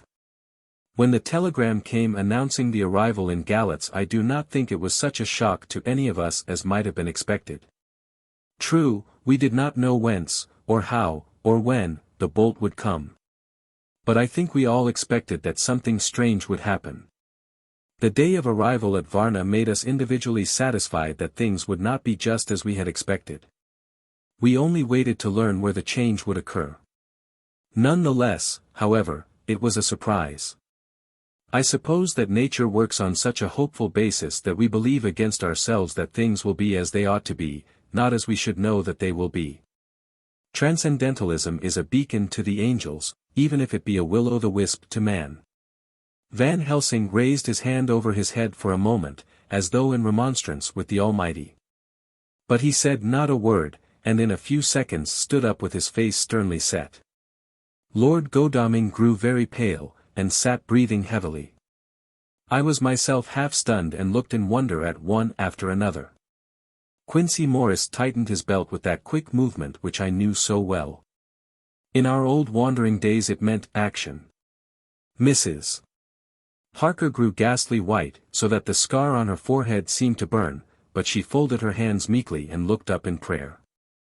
Harker smiled, actually smiled, the dark, bitter smile of one who is without hope, but at the same time his action belied his words, for his hands instinctively sought the hilt of the great cookery knife and rested there. "When does the next train start for Galatz?" said Van Helsing to us generally. "At 6:30 tomorrow morning." We all started, for the answer came from Mrs. Harker. "How on earth do you know?" said Art. "You forget, or perhaps you do not know, though Jonathan does and so does Dr. Van Helsing, that I am the train fiend. At home in Exeter I always used to make up the timetables, so as to be helpful to my husband. I found it so useful sometimes, that I always make a study of the timetables now. I knew that if anything were to take us to Castle Dracula we should go by Galatz, or at any rate through Bucharest, so I learned the times very carefully. Unhappily there are not many to learn, as the only train tomorrow leaves as I say." "Wonderful woman," murmured the professor. "Can't we get a special?" asked Lord Godalming. Van Helsing shook his head. "I fear not. This land is very different from yours or mine. Even if we did have a special, it would probably not arrive as soon as our regular train. Moreover, we have something to prepare. We must think. Now let us organize. You, friend Arthur, go to the train and get the tickets and arrange that all be ready for us to go in the morning. Do you, friend Jonathan, go to the agent of the ship and get from him letters to the agent in Galatz, with authority to make a search of the ship just as it was here. Quincey Morris, you see the vice-consul, and get his aid with his fellow in Galatz and all he can do to make our way smooth, so that no times be lost when over the Danube. John will stay with Madam Mina and me, and we shall consult. For so if time be long you may be delayed. And it will not matter when the sun set, since I am here with Madam to make report." "And I," said Mrs. Harker brightly, and more like her old self than she had been for many a long day, "shall try to be of use in all ways, and shall think and write for you as I used to do. Something is shifting from me in some strange way, and I feel freer than I have been of late." The three younger men looked happier at the moment as they seemed to realize the significance of her words. But Van Helsing and I, turning to each other, met each a grave and troubled glance. We said nothing at the time, however. When the three men had gone out to their tasks Van Helsing asked Mrs. Harker to look up the copy of the diaries and find him the part of Harker's journal at the castle. She went away to get it.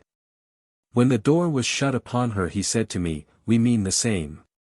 Speak out. Here is some change.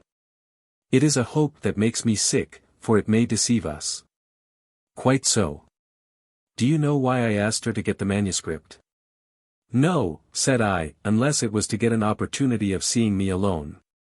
"You are in part right, friend John, but only in part. I want to tell you something.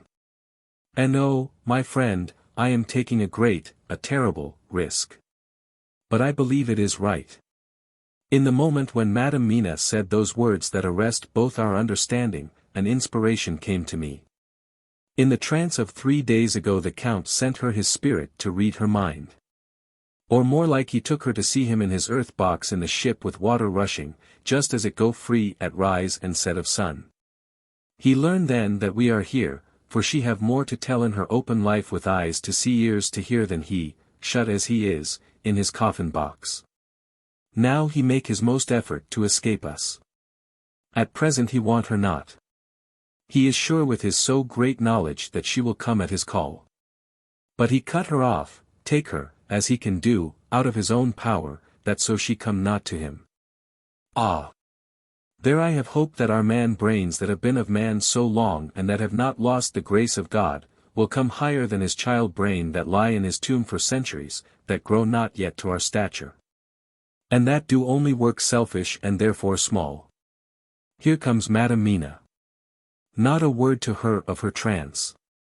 She knows it not, and it would overwhelm her and make despair just when we want all her hope, all her courage, when most we want all her great brain which is trained like man's brain. But is of sweet woman and have a special power which the Count give her, and which he may not take away altogether, though he think not so. Hush! Let me speak, and you shall learn. Oh, John, my friend, we are in awful straits. I fear, as I never feared before. We can only trust the good God. Silence. Here she comes. I thought that the professor was going to break down and have hysterics, just as he had when Lucy died, but with a great effort he controlled himself and was at perfect nervous poise when Mrs. Harker tripped into the room, bright and happy looking and, in the doing of work, seemingly forgetful of her misery. As she came in, she handed a number of sheets of typewriting to Van Helsing. He looked over them gravely, his face brightening up as he read. Then holding the pages between his finger and thumb he said, "Friend John, to you with so much experience already, and you too, dear Madam Mina, that are young, here is a lesson. Do not fear ever to think.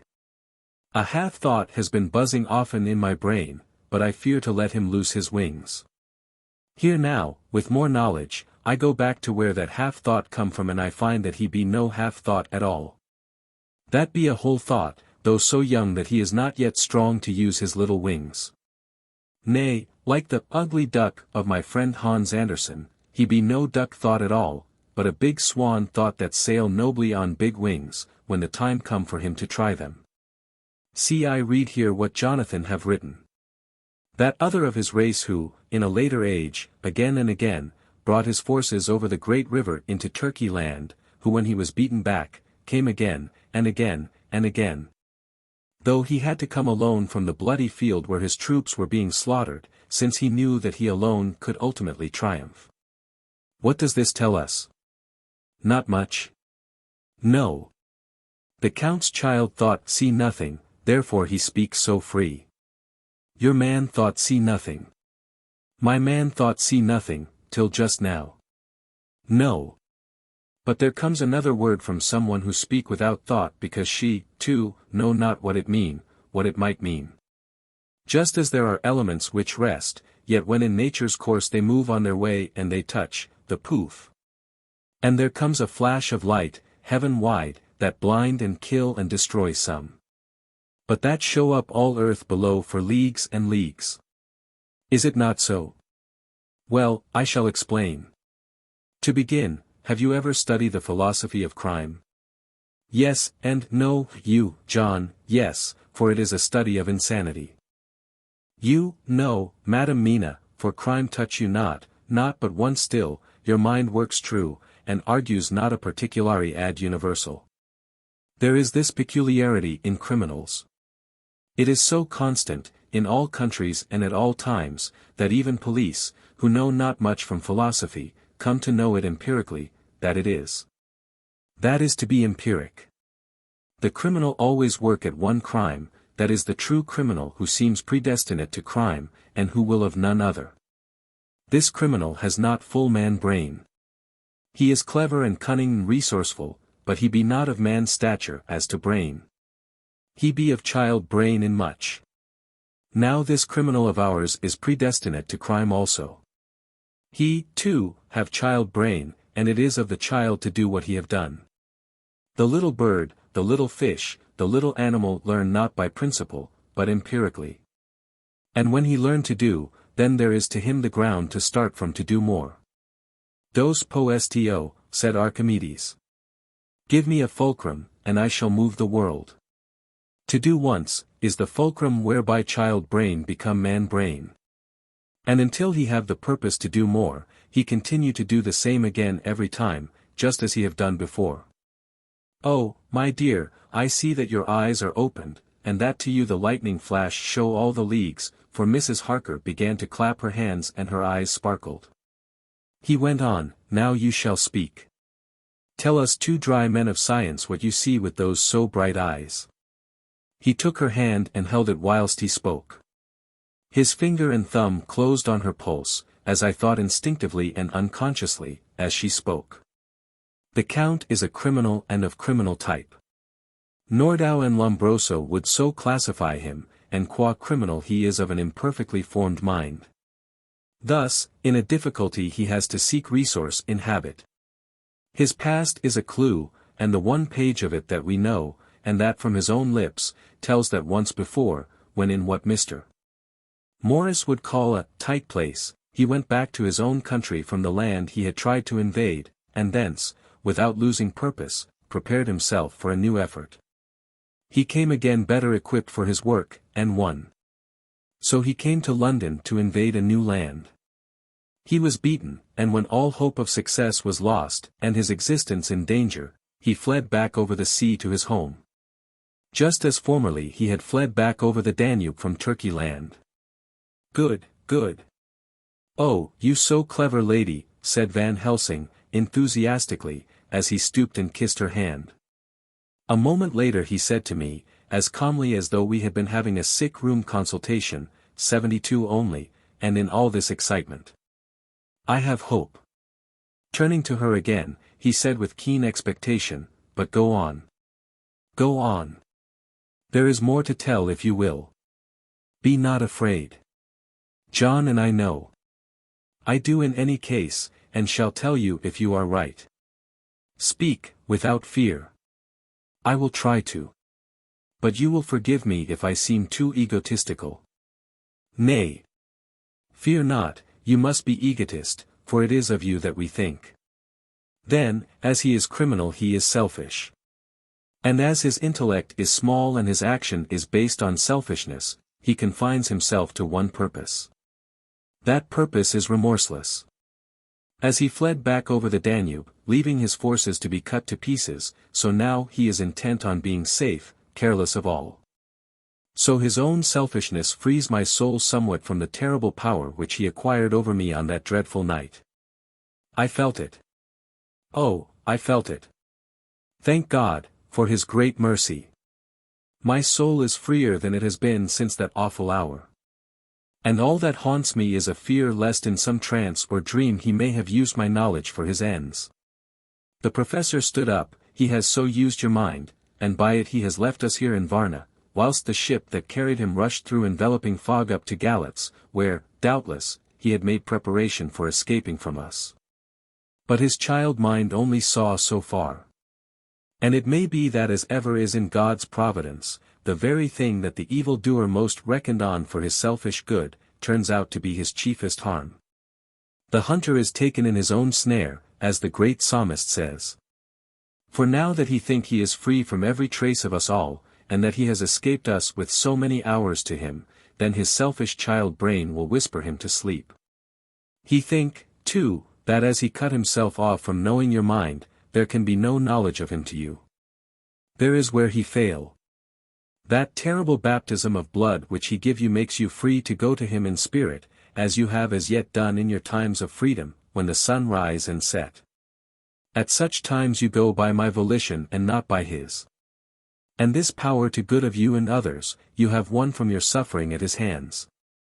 This is now all more precious that he know it not, and to guard himself have even cut himself off from his knowledge of our where. We, however, are not selfish, and we believe that God is with us through all this blackness, and these many dark hours. We shall follow him, and we shall not flinch. Even if we peril ourselves that we become like him. Friend John, this has been a great hour, and it have done much to advance us on our way. You must be scribe and write him all down, so that when the others return from their work you can give it to them, then they shall know as we do. And so I have written it whilst we wait their return, and Mrs. Harker has written with the typewriter all since she brought the MS to us. Chapter 26. Dr. Seward's Diary. October 29th. This is written in the train from Varna to Galatz. Last night we all assembled a little before the time of sunset. Each of us had done his work as well as he could, so far as thought, and endeavor, and opportunity go. We are prepared for the whole of our journey, and for our work when we get to Galatz. When the usual time came round, Mrs. Harker prepared herself for her hypnotic effort, and after a longer and more serious effort on the part of Van Helsing than has been usually necessary, she sank into the trance. Usually she speaks on a hint, but this time the professor had to ask her questions, and to ask them pretty resolutely, before we could learn anything. At last her answer came.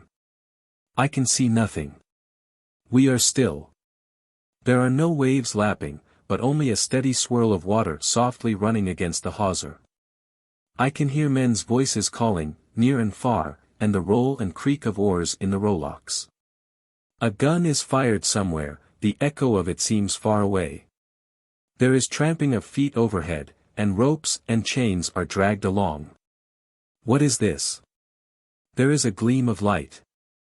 I can feel the air blowing upon me." Here she stopped. She had risen, as if impulsively, from where she lay on the sofa, and raised both her hands, palms upwards, as if lifting a weight. Van Helsing and I looked at each other with understanding. Quincy raised his eyebrows slightly and looked at her intently, whilst Harker's hand instinctively closed round the hilt of his kukri. There was a long pause. We all knew that the time when she could speak was passing, but we felt that it was useless to say anything. Suddenly she sat up, and as she opened her eyes said sweetly, "Would none of you like a cup of tea? You must all be so tired." We could only make her happy, and so acquiesced. She bustled off to get tea. When she had gone, Van Helsing said, "You see, my friends. He is close to land. He has left his earth chest. But he has yet to get on shore. In the night he may lie hidden somewhere, but if he be not carried on shore, or if the ship do not touch it, he cannot achieve the land. In such case he can, if it be in the night, change his form and jump or fly on shore, then, unless he be carried he cannot escape. And if he be carried, then the customs men may discover what the box contain. Thus, in fine, if he escape not on shore tonight, or before dawn, there will be the whole day lost to him. We may then arrive in time. For if he escape not at night we shall come on him in daytime, boxed up and at our mercy.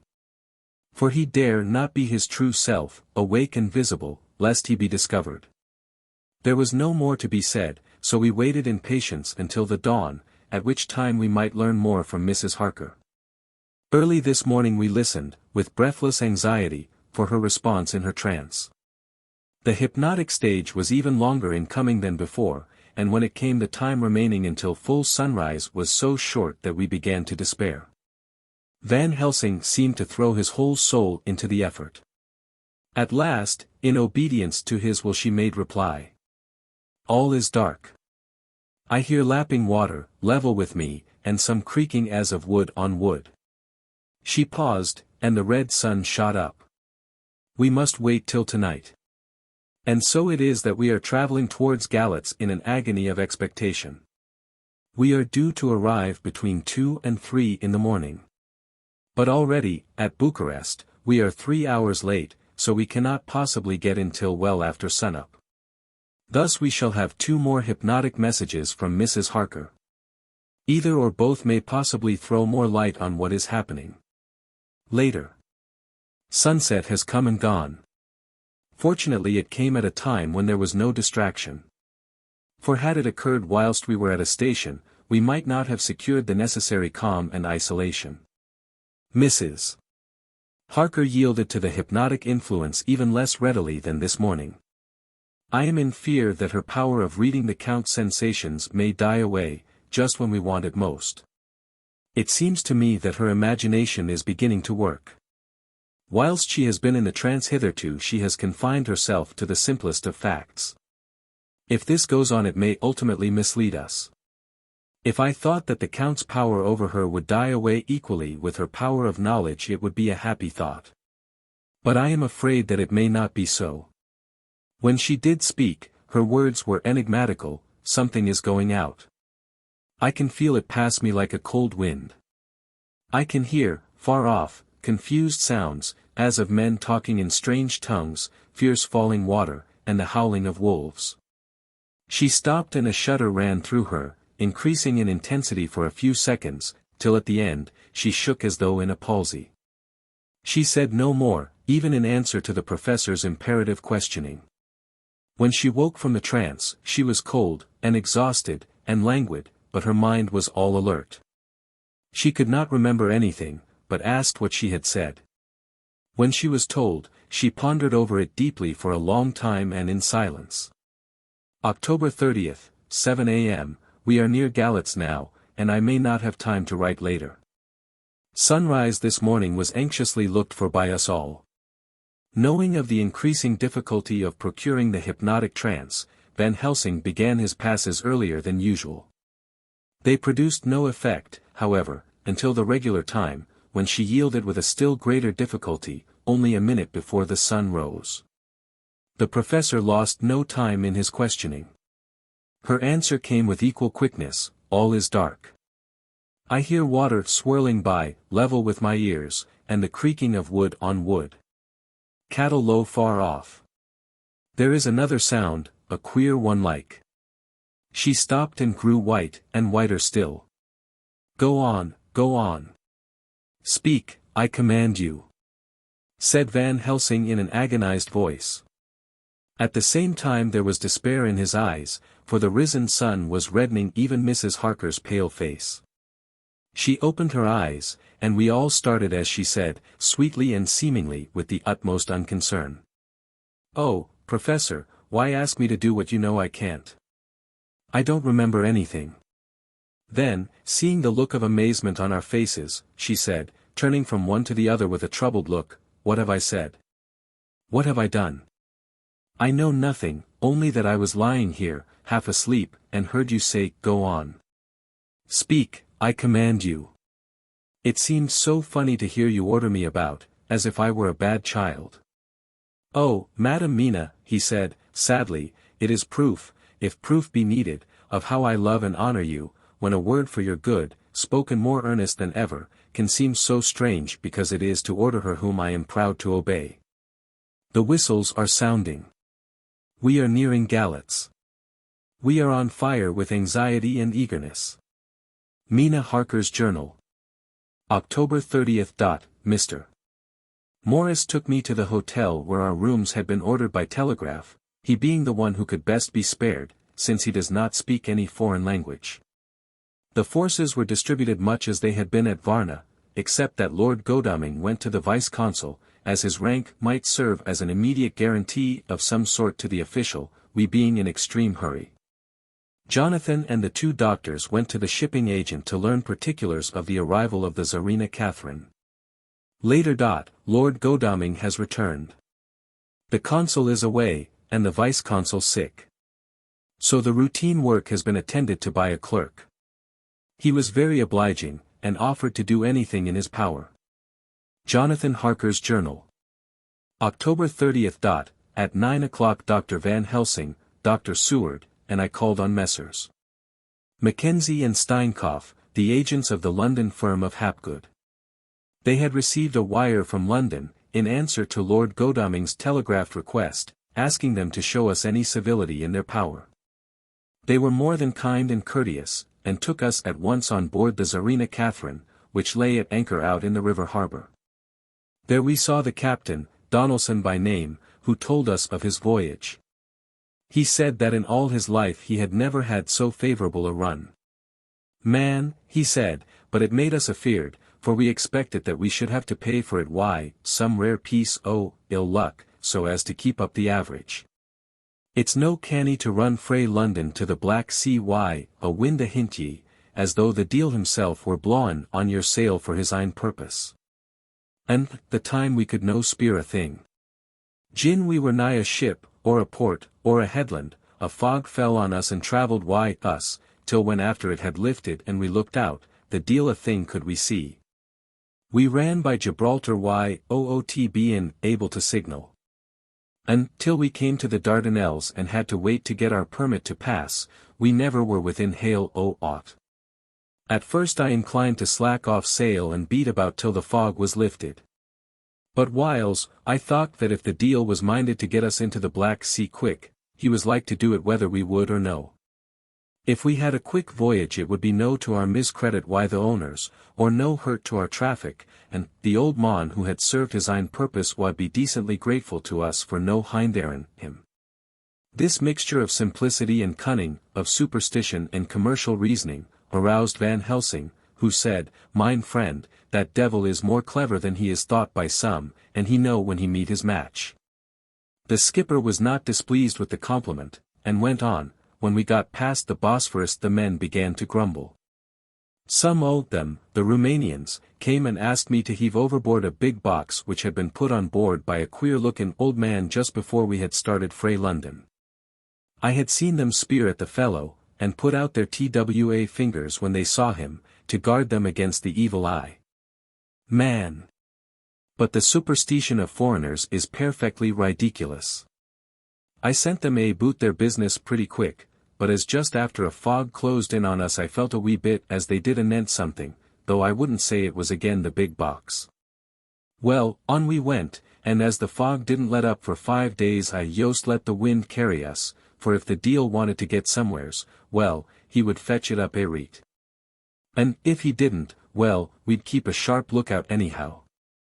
Sure enough, we had a fair way and deep water all the time. And 2 days ago, when the morning sun came through the fog, we found ourselves just in the river opposite Galatz. The Romanians were wild, and wanted me right or wrong to take out the box and fling it in the river. I had to argue why them boot it why a handspike. And, when the last o' them rose off the deck why his head in his hand, I had convinced them that, evil eye or no evil eye, the property and the trust of my owners were better in my hands than in the river Danube. They had, mind ye, taken the box on the deck ready to fling in, and as it was marked Galatz via Varna, I thought I'd let it lie till we discharged in the port and get rid o't Elfegather. We didn't do much clearin' that day, and had to remain the night at anchor. But in the morning, braw and barely, an hour before sunup, a man came aboard an order, written to him from England, to receive a box marked for one Count Dracula. Sure enough the matter was one ready to his hand. He had his papers up reet, and glad I was to be rid o' the damned thing, for I was beginning to feel uneasy at it. If the deal did have any luggage aboard the ship, I'm thinking, it was none ither than that same. What was the name of the man who took it? Asked Dr. Van Helsing with restrained eagerness. I'll be tellin' ye quick. He answered, and stepping down to his cabin, produced a receipt signed Emanuel Hildesheim. Bergenstrasse 16 was the address. We found out that this was all the captain knew, so with thanks we came away. We found Hildesheim in his office, a Hebrew of rather the Adelphi theatre type, with a nose like a sheep, and a fez. His arguments were pointed with specie, we doing the punctuation, and with a little bargaining he told us what he knew. This turned out to be simple but important. He had received a letter from Mr. de Ville of London, telling him to receive, if possible before sunrise so as to avoid customs, a box which would arrive at Galatz in the Tsarina Catherine. This he was to give in charge to a certain Petrov Skinsky, who dealt with the Slovaks who traded down the river to the port. He had been paid for his work by an English bank note, which had been duly cashed for gold at the Danube International Bank. When Skinsky had come to him, he had taken him to the ship and handed over the box, so as to save porterage. That was all he knew. We then sought for Skinsky, but were unable to find him. One of his neighbors, who did not seem to bear him any affection, said that he had gone away 2 days before, no one knew whither. This was corroborated by his landlord, who had received by messenger the key of the house together with the rent due, in English money. This had been between 10 and 11 o'clock last night. We were at a standstill again. Whilst we were talking, one came running and breathlessly gasped out that the body of Skinsky had been found inside the wall of the churchyard of St. Peter, and that the throat had been torn open as if by some wild animal. Those we had been speaking with ran off to see the horror, the women crying out, "This is the work of a Slovak." We hurried away lest we should have been in some way drawn into the affair, and so detained. As we came home we could arrive at no definite conclusion. We were all convinced that the box was on its way, by water, to somewhere, but where that might be we would have to discover. With heavy hearts we came home to the hotel to Mina. When we met together, the first thing was to consult as to taking Mina again into our confidence. Things are getting desperate, and it is at least a chance, though a hazardous one. As a preliminary step, I was released from my promise to her. Mina Harker's Journal. October 30th, evening. They were so tired and worn out and dispirited that there was nothing to be done till they had some rest, so I asked them all to lie down for half an hour whilst I should enter everything up to the moment. I feel so grateful to the man who invented the traveller's typewriter, and to Mr. Morris for getting this one for me. I should have felt quite astray doing the work if I had to write with a pen. It is all done. Poor dear Jonathan, what he must have suffered, what he must be suffering now. He lies on the sofa hardly seeming to breathe, and his whole body appears in collapse. His brows are knit. His face is drawn with pain. Poor fellow, maybe he is thinking, and I can see his face all wrinkled up with the concentration of his thoughts. Oh! If I could only help at all. I shall do what I can. I have asked Dr.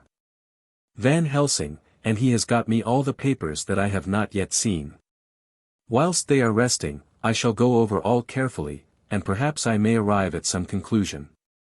I shall try to follow the professor's example, and think without prejudice on the facts before me. I do believe that under God's providence I have made a discovery. I shall get the maps and look over them. I am more than ever sure that I am right. My new conclusion is ready, so I shall get our party together and read it. They can judge it. It is well to be accurate, and every minute is precious. Mina Harker's memorandum. Entered in her journal. Ground of inquiry. Count Dracula's problem is to get back to his own place. A. He must be brought back by someone. This is evident. For had he power to move himself as he wished, he could go either as man, or wolf, or bat, or in some other way. He evidently fears discovery or interference, in the state of helplessness in which he must be, confined as he is between dawn and sunset in his wooden box. B. How is he to be taken? Here a process of exclusions may help us. By road, by rail, by water. 1. By road. There are endless difficulties, especially in leaving the city. X. There are people. And people are curious, and investigate. A hint, a surmise, a doubt as to what might be in the box, would destroy him. Y. There are, or there may be, customs and octroi officers to pass. Z. His pursuers might follow. This is his highest fear. And in order to prevent his being betrayed he has repelled, so far as he can, even his victim, me. 2. By rail. There is no one in charge of the box. It would have to take its chance of being delayed, and delay would be fatal, with enemies on the track. True, he might escape at night. But what would he be, if left in a strange place with no refuge that he could fly to? This is not what he intends, and he does not mean to risk it. 3. By water. Here is the safest way, in one respect, but with most danger in another. On the water he is powerless except at night. Even then he can only summon fog and storm and snow and his wolves. But were he wrecked, the living water would engulf him, helpless, and he would indeed be lost. He could have the vessel drive to land, but if it were unfriendly land, wherein he was not free to move, his position would still be desperate. We know from the record that he was on the water, so what we have to do is to ascertain what water. The first thing is to realize exactly what he has done as yet. We may, then, get a light on what his task is to be. Firstly, we must differentiate between what he did in London as part of his general plan of action, when he was pressed for moments and had to arrange as best he could. Secondly, we must see, as well as we can surmise it from the facts we know of, what he has done here. As to the first, he evidently intended to arrive at Galatz, and sent envoys to Varna to deceive us lest we should ascertain his means of exit from England. His immediate and sole purpose then was to escape. The proof of this, is the letter of instructions sent to Emanuel Hildesheim to clear and take away the box before sunrise. There is also the instruction to Petrov Skinsky. These we must only guess at, but there must have been some letter or message, since Skinsky came to Hildesheim. That, so far, his plans were successful we know. The Tsarina Catherine made a phenomenally quick journey. So much so that Captain Donelson's suspicions were aroused. But his superstition united with his canniness played the Count's game for him, and he ran with his favoring wind through fogs and all till he brought up blindfold at Galatz. That the Count's arrangements were well made, has been proved. Hildesheim cleared the box, took it off, and gave it to Skinsky. Skinsky took it, and here we lose the trail. We only know that the box is somewhere on the water, moving along. The customs and the octroi, if there be any, have been avoided. Now we come to what the Count must have done after his arrival, on land, at Galatz. The box was given to Skinsky before sunrise. At sunrise the Count could appear in his own form. Here, we ask why Skinsky was chosen at all to aid in the work. In my husband's diary, Skinsky is mentioned as dealing with the Slovaks who trade down the river to the port. And the man's remark, that the murder was the work of a Slovak, showed the general feeling against his class. The Count wanted isolation. My surmise is this, that in London the Count decided to get back to his castle by water, as the most safe and secret way. He was brought from the castle by Skani, and probably they delivered their cargo to Slovaks who took the boxes to Varna, for there they were shipped to London. Thus the Count had knowledge of the persons who could arrange this service. When the box was on land, before sunrise or after sunset, he came out from his box, met Skinsky and instructed him what to do as to arranging the carriage of the box up some river. When this was done, and he knew that all was in train, he blotted out his traces, as he thought, by murdering his agent. I have examined the map and find that the river most suitable for the Slovaks to have ascended is either the Pruth or the Sereth. I read in the typescript that in my trance I heard cows low and water swirling level with my ears and the creaking of wood. The Count in his box, then, was on a river in an open boat, propelled probably either by oars or poles, for the banks are near and it is working against stream. There would be no such if floating downstream. Of course it may not be either the Sereth or the Pruth, but we may possibly investigate further. Now of these two, the Pruth is the more easily navigated, but the Sereth is, at Fundu, joined by the Bistritza which runs up round the Borgo Pass. The loop it makes is manifestly as close to Dracula's castle as can be got by water. Mina Harker's journal, continued. When I had done reading, Jonathan took me in his arms and kissed me. The others kept shaking me by both hands, and Dr. Van Helsing said, "Our dear Madam Mina is once more our teacher. Her eyes have been where we were blinded. Now we are on the track once again, and this time we may succeed. Our enemy is at his most helpless. And if we can come on him by day, on the water, our task will be over. He has a start, but he is powerless to hasten, as he may not leave this box lest those who carry him may suspect. For them to suspect would be to prompt them to throw him in the stream where he perish. This he knows, and will not. Now men, to our council of war, for here and now, we must plan what each and all shall do. I shall get a steam launch and follow him, said Lord Godalming. And I, horses to follow on the bank lest by chance he land, said Mr. Morris. Good, said the professor, both good. But neither must go alone. There must be force to overcome force if need be. The Slovak is strong and rough, and he carries rude arms. All the men smiled, for amongst them they carried a small arsenal. said Mr. Morris, I have brought some Winchesters. They are pretty handy in a crowd, and there may be wolves. The Count, if you remember, took some other precautions. He made some requisitions on others that Mrs. Harker could not quite hear or understand. We must be ready at all points. Dar. Seward said, I think I had better go with Quincy. We have been accustomed to hunt together, and we too, well armed, will be a match for whatever may come along. You must not be alone, Art. It may be necessary to fight the Slovaks, and a chance thrust, for I don't suppose these fellows carry guns, would undo all our plans. There must be no chances, this time. We shall not rest until the Count's head and body have been separated, and we are sure that he cannot reincarnate. He looked at Jonathan as he spoke, and Jonathan looked at me. I could see that the poor dear was torn about in his mind. Of course he wanted to be with me.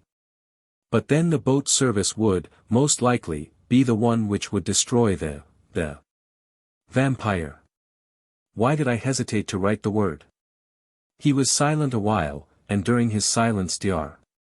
Van Helsing spoke, Friend Jonathan, this is to you for twice reasons. First, because you are young and brave and can fight, and all energies may be needed at the last. And again that it is your right to destroy him. That, which has wrought such woe to you and yours. Be not afraid for Madam Mina. She will be my care, if I may. I am old. My legs are not so quick to run as once. And I am not used to ride so long or to pursue as need be, or to fight with lethal weapons. But I can be of other service. I can fight in other way. And I can die, if need be, as well as younger men.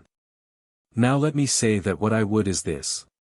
While you, my Lord Godalming and friend Jonathan go in your so swift little steamboat up the river, and whilst John and Quincy guard the bank where perchance he might be landed, I will take Madam Mina right into the heart of the enemy's country.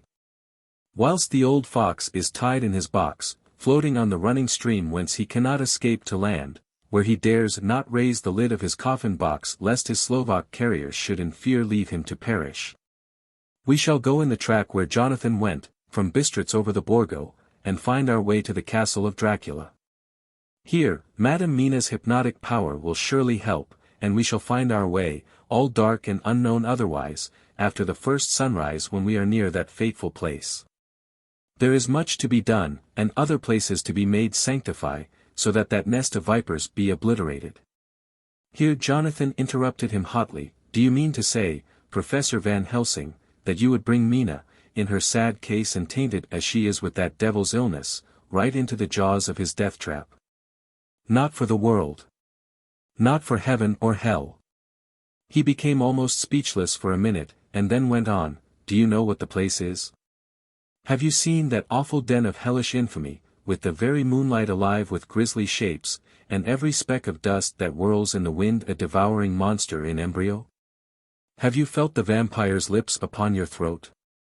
Here he turned to me, and as his eyes lit on my forehead he threw up his arms with a cry, oh, my God, what have we done to have this terror upon us, and he sank down on the sofa in a collapse of misery. The professor's voice, as he spoke in clear, sweet tones, which seemed to vibrate in the air, calmed us all. Oh, my friend, it is because I would save Madam Mina from that awful place that I would go. God forbid that I should take her into that place. There is work, wild work, to be done before that place can be purified. Remember that we are in terrible straits. If the Count escape us this time, and he is strong and subtle and cunning, he may choose to sleep him for a century, and then in time our dear one, he took my hand, would come to him to keep him company, and would be as those others that you, Jonathan, saw. You have told us of their gloating lips. You heard their ribald laugh as they clutched the moving bag that the Count threw to them. You shudder, and well may it be. Forgive me that I make you so much pain, but it is necessary. My friend, is it not a dire need for that which I am giving, possibly my life? If it were that any one went into that place to stay, it is I who would have to go to keep them company. Do as you will, said Jonathan, with a sob that shook him all over, we are in the hands of God. Later. Oh, it did me good to see the way that these brave men worked. How can women help loving men when they are so earnest, and so true, and so brave? And, too, it made me think of the wonderful power of money. What can it not do when basely used? I felt so thankful that Lord Godalming is rich, and both he and Mr. Morris, who also has plenty of money, are willing to spend it so freely. For if they did not, our little expedition could not start, either so promptly or so well equipped, as it will within another hour. It is not 3 hours since it was arranged what part each of us was to do. And now Lord Godalming and Jonathan have a lovely steam launch, with steam up ready to start at a moment's notice. Dr. Seward and Mr. Morris have half a dozen good horses, well appointed. We have all the maps and appliances of various kinds that can be had. Professor Van Helsing and I are to leave by the 11:40 train tonight for Veresti, where we are to get a carriage to drive to the Borgo Pass. We are bringing a good deal of ready money, as we are to buy a carriage and horses. We shall drive ourselves, for we have no one whom we can trust in the matter. The professor knows something of a great many languages, so we shall get on all right. We have all got arms, even for me a large-bore revolver. Jonathan would not be happy unless I was armed like the rest. Alas! I cannot carry one arm that the rest do, the scar on my forehead forbids that. Dear Dr. Van Helsing comforts me by telling me that I am fully armed as there may be wolves. The weather is getting colder every hour, and there are snow flurries which come and go as warnings. Later. It took all my courage to say goodbye to my darling. We may never meet again. Courage, Mina. The professor is looking at you keenly. His look is a warning. There must be no tears now, unless it may be that God will let them fall in gladness. Jonathan Harker's Journal. October 30th, night. I am writing this in the light from the furnace door of the steam launch. Lord Godalming is firing up. He is an experienced hand at the work, as he has had for years a launch of his own on the Thames, and another on the Norfolk Broads. Regarding our plans, we finally decided that Mina's guess was correct, and that if any waterway was chosen for the Count's escape back to his castle, the Sereth and then the Bistritza at its junction, would be the one. We took it, that somewhere about the 47th degree, north latitude, would be the place chosen for crossing the country between the river and the Carpathians. We have no fear in running at good speed up the river at night. There is plenty of water, and the banks are wide enough apart to make steaming, even in the dark, easy enough. Lord Godalming tells me to sleep for a while, as it is enough for the present for one to be on watch. But I cannot sleep, how can I with the terrible danger hanging over my darling, and her going out into that awful place? My only comfort is that we are in the hands of God. Only for that faith it would be easier to die than to live, and so be quit of all the trouble. Mr. Morris and Dr. Seward were off on their long ride before we started. They are to keep up the right bank, far enough off to get on higher lands where they can see a good stretch of river and avoid the following of its curves. They have, for the first stages, 2 men to ride and lead their spare horses, for in all, so as not to excite curiosity. When they dismiss the men, which shall be shortly, they shall themselves look after the horses. It may be necessary for us to join forces. If so, they can mount our whole party. One of the saddles has a movable horn, and can be easily adapted for Mina, if required. It is a wild adventure we are on. Here, as we are rushing along through the darkness, with the cold from the river seeming to rise up and strike us, with all the mysterious voices of the night around us, it all comes home. We seem to be drifting into unknown places and unknown ways. Into a whole world of dark and dreadful things. Godalming is shutting the furnace door. October 31st. Still hurrying along. The day has come, and Godalming is sleeping. I am on watch.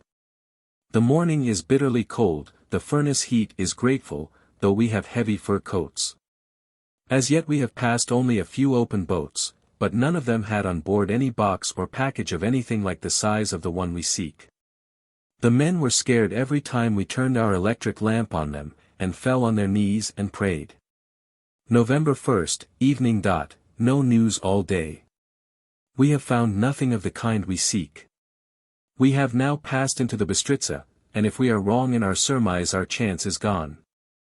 We have overhauled every boat, big and little. Early this morning, one crew took us for a government boat, and treated us accordingly.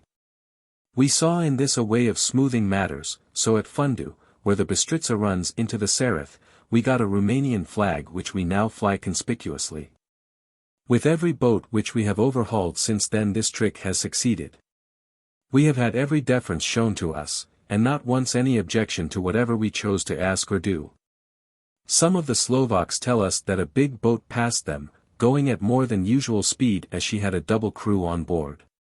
This was before they came to Fundu, so they could not tell us whether the boat turned into the Bistritza or continued on up the Sereth. At Fundu we could not hear of any such boat, so she must have passed there in the night. I am feeling very sleepy. The cold is perhaps beginning to tell upon me, and nature must have rest some time. Godalming insists that he shall keep the first watch. God bless him for all his goodness to poor dear Mina and me. November 2nd, morning. It is broad daylight. That good fellow would not wake me. He says it would have been a sin to, for I slept peacefully and was forgetting my trouble. It seems brutally selfish to me to have slept so long, and let him watch all night, but he was quite right. I am a new man this morning. And, as I sit here and watch him sleeping, I can do all that is necessary both as to minding the engine, steering, and keeping watch. I can feel that my strength and energy are coming back to me. I wonder where Mina is now, and Van Helsing. They should have got to Veresti about noon on Wednesday. It would take them some time to get the carriage and horses. So if they had started and traveled hard, they would be about now at the Borgo Pass. God guide and help them. I am afraid to think what may happen. If we could only go faster. But we cannot. The engines are throbbing and doing their utmost. I wonder how Dr. Seward and Mr. Morris are getting on. There seem to be endless streams running down the mountains into this river, but as none of them are very large, at present, at all events, though they are doubtless terrible in winter and when the snow melts. The horsemen may not have met much obstruction. I hope that before we get to Strasbourg we may see them. For if by that time we have not overtaken the Count, it may be necessary to take counsel together what to do next. Dr. Seward's Diary. November 2nd. 3 days on the road. No news, and no time to write it if there had been, for every moment is precious. We have had only the rest needful for the horses, but we are both bearing it wonderfully. Those adventurous days of ours are turning up useful. We must push on. We shall never feel happy till we get the launch in sight again. November 3rd. We heard at Fundu that the launch had gone up the Bistritza. I wish it wasn't so cold. There are signs of snow coming. And if it falls heavy it will stop us. In such case we must get a sledge and go on, Russian fashion. November 4th. Today we heard of the launch having been detained by an accident when trying to force a way up the rapids. The Slovak boats get up all right, by aid of a rope and steering with knowledge. Some went up only a few hours before. Godalming is an amateur fitter himself, and evidently it was he who put the launch in trim again. Finally, they got up the rapids all right, with local help, and are off on the chase afresh. I fear that the boat is not any better for the accident. The peasantry tell us that after she got upon smooth water again, she kept stopping every now and again so long as she was in sight. We must push on harder than ever. Our help may be wanted soon. Mina Harker's Journal. October 31st. Arrived at Veresti at noon. The professor tells me that this morning at dawn he could hardly hypnotize me at all, and that all I could say was, dark and quiet. He is off now buying a carriage and horses. He says that he will later on try to buy additional horses, so that we may be able to change them on the way. We have something more than 70 miles before us. The country is lovely, and most interesting. If only we were under different conditions, how delightful it would be to see it all. If Jonathan and I were driving through it alone, what a pleasure it would be. To stop and see people, and learn something of their life, and to fill our minds and memories with all the color and picturesqueness of the whole wild, beautiful country and the quaint people. But, alas! Later. Dr. Van Helsing has returned. He has got the carriage and horses. We are to have some dinner, and to start in an hour. The landlady is putting us up a huge basket of provisions. It seems enough for a company of soldiers. The professor encourages her, and whispers to me that it may be a week before we can get any food again.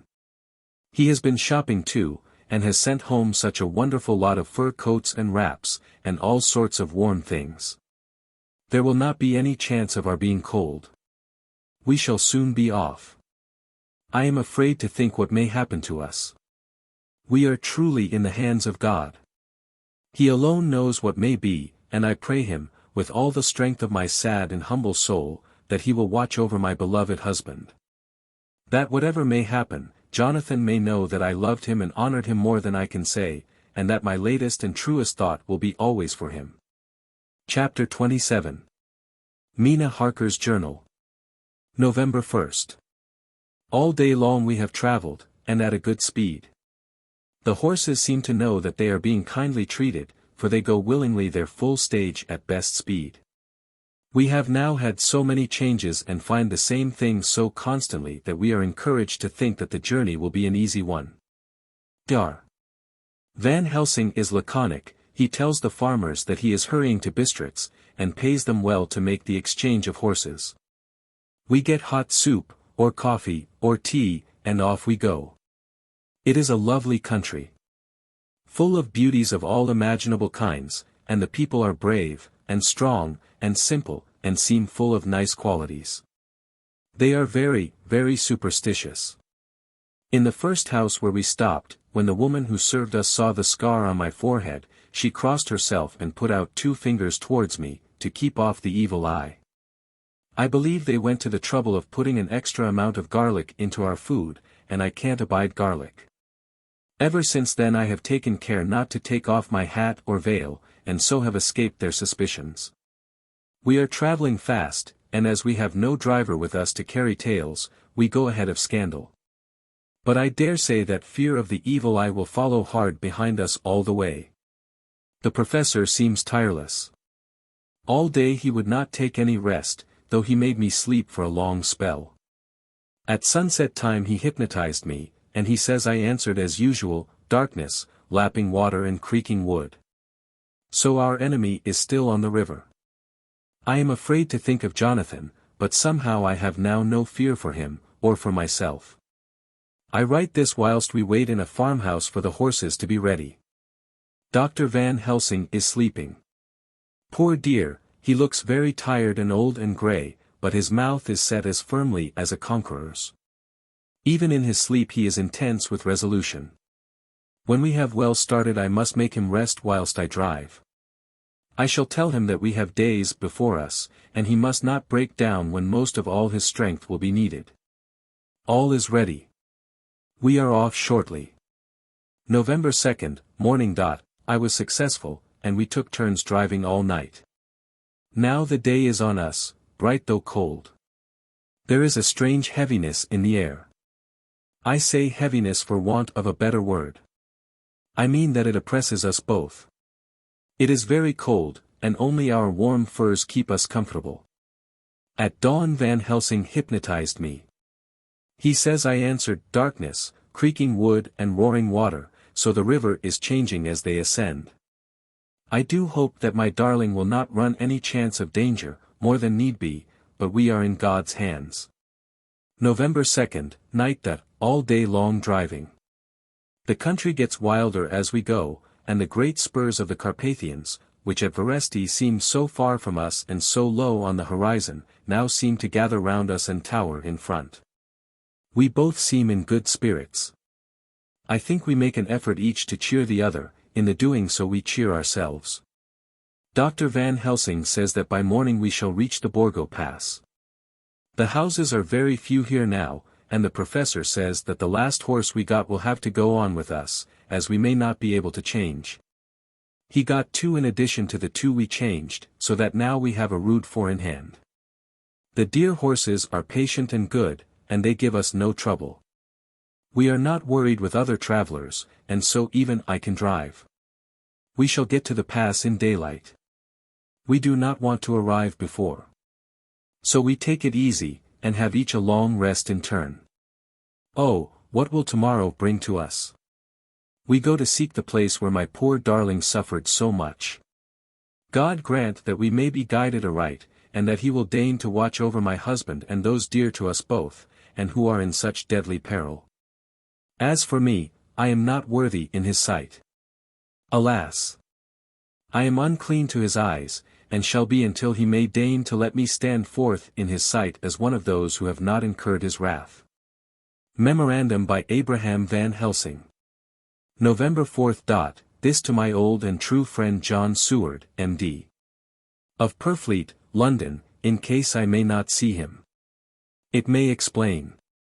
It is morning, and I write by a fire which all the night I have kept alive, Madam Mina aiding me. It is cold, cold. So cold that the grey heavy sky is full of snow, which when it falls will settle for all winter as the ground is hardening to receive it. It seems to have affected Madam Mina. She has been so heavy of head all day that she was not like herself. She sleeps, and sleeps, and sleeps. She who is usual so alert, have done literally nothing all the day. She even have lost her appetite. She make no entry into her little diary, she who writes so faithful at every pause. Something whisper to me that all is not well. However, tonight she is more vif.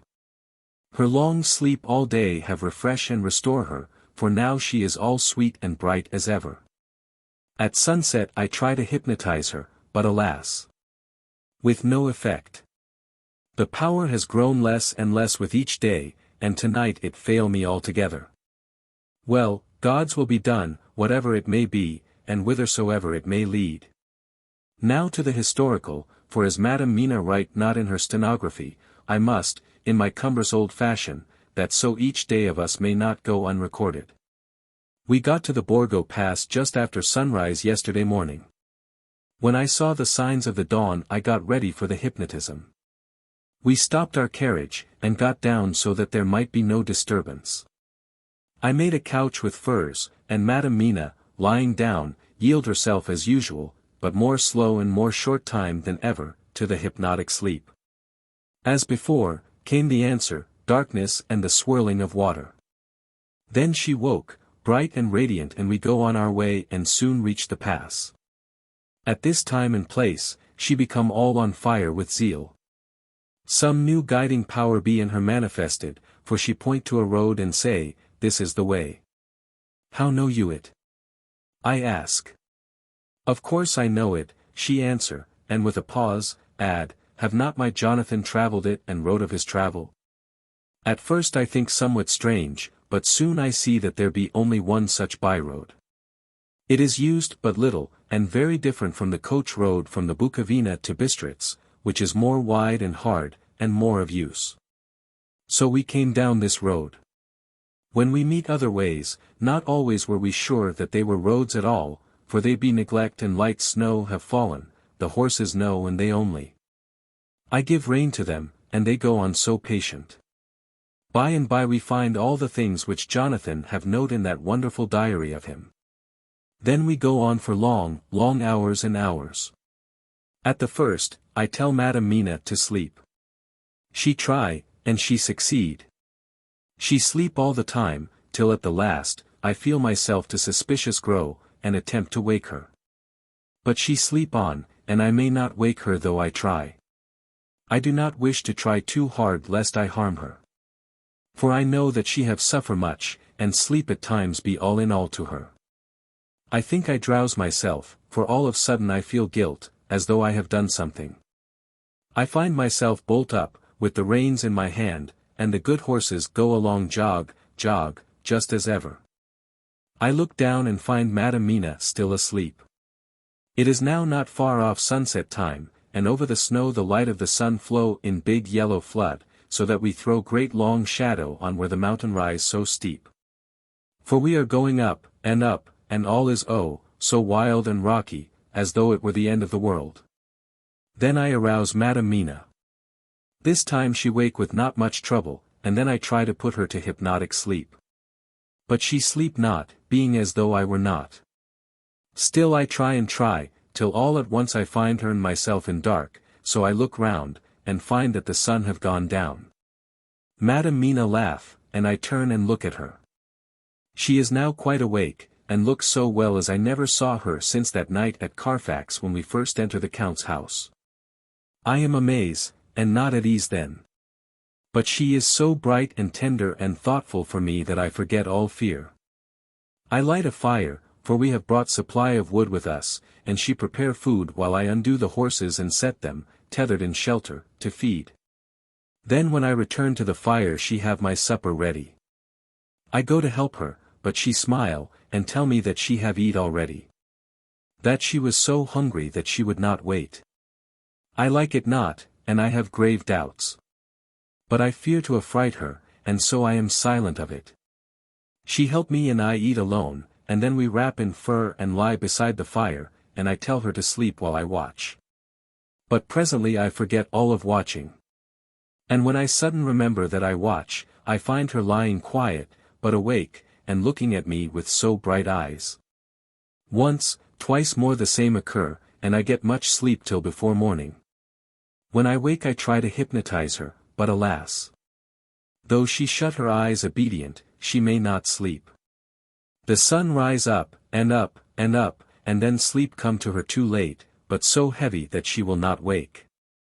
I have to lift her up, and place her sleeping in the carriage when I have harnessed the horses and made all ready. Madam still sleep, and she look in her sleep more healthy and more redder than before. And I like it not. And I am afraid. I am afraid of all things, even to think, but I must go on my way. The stake we play for is life and death, or more than these, and we must not flinch.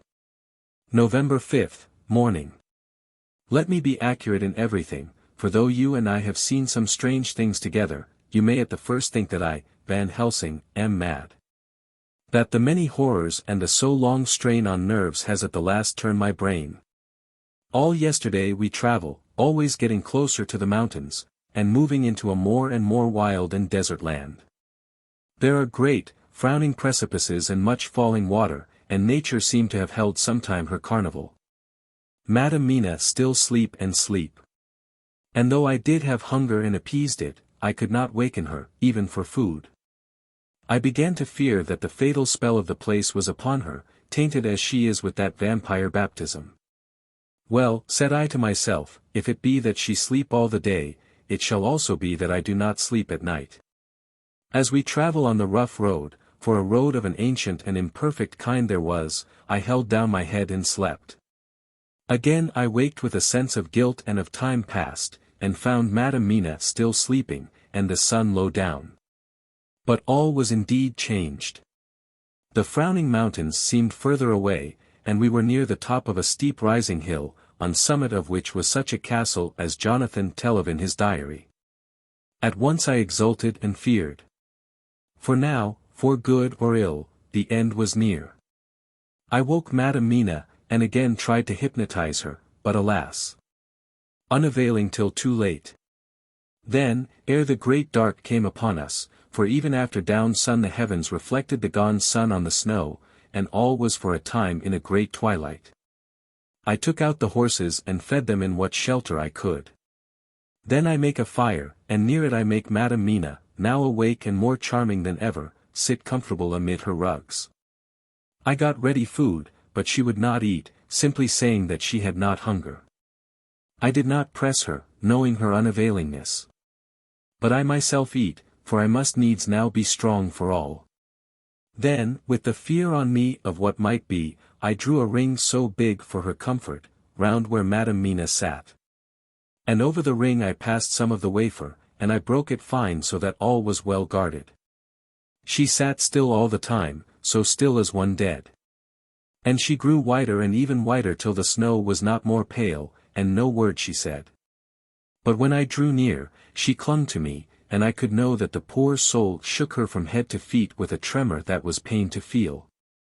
I said to her presently, when she had grown more quiet, "Will you not come over to the fire?" For I wished to make a test of what she could. She rose obedient, but when she had made a step she stopped, and stood as one stricken. "Why not go on?" I asked. She shook her head, and coming back, sat down in her place. Then, looking at me with open eyes, as of one waked from sleep, she said simply, "I cannot," and remained silent. I rejoiced, for I knew that what she could not, none of those that we dreaded could. Though there might be danger to her body, yet her soul was safe. Presently the horses began to scream, and tore at their tethers till I came to them and quieted them. When they did feel my hands on them, they whinnied low as in joy, and licked at my hands and were quiet for a time. Many times through the night did I come to them, till it arrived to the cold hour when all nature is at lowest, and every time my coming was with quiet of them. In the cold hour the fire began to die, and I was about stepping forth to replenish it, for now the snow came in flying sweeps and with it a chill mist.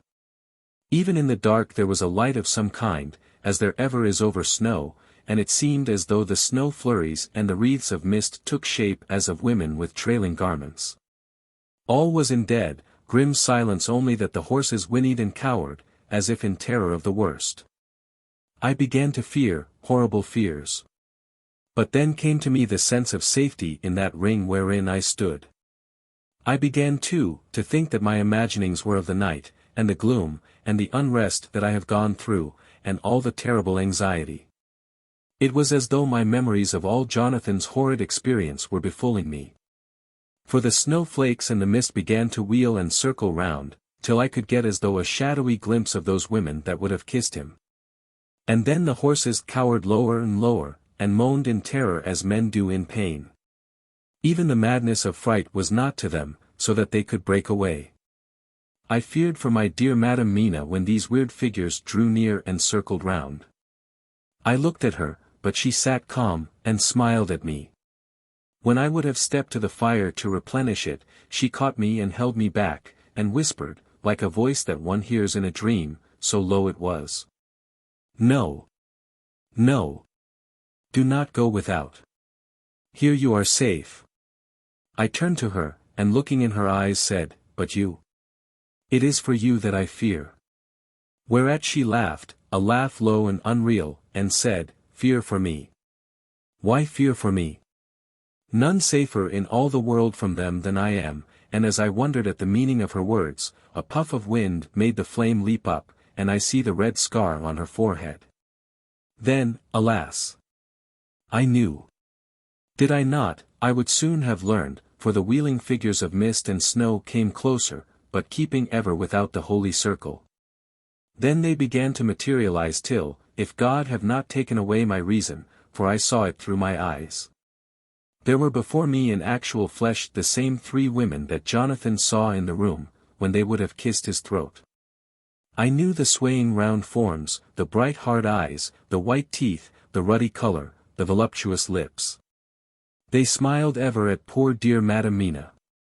And as their laugh came through the silence of the night, they twined their arms and pointed to her, and said in those so sweet tingling tones that Jonathan said were of the intolerable sweetness of the water glasses, "Come, sister.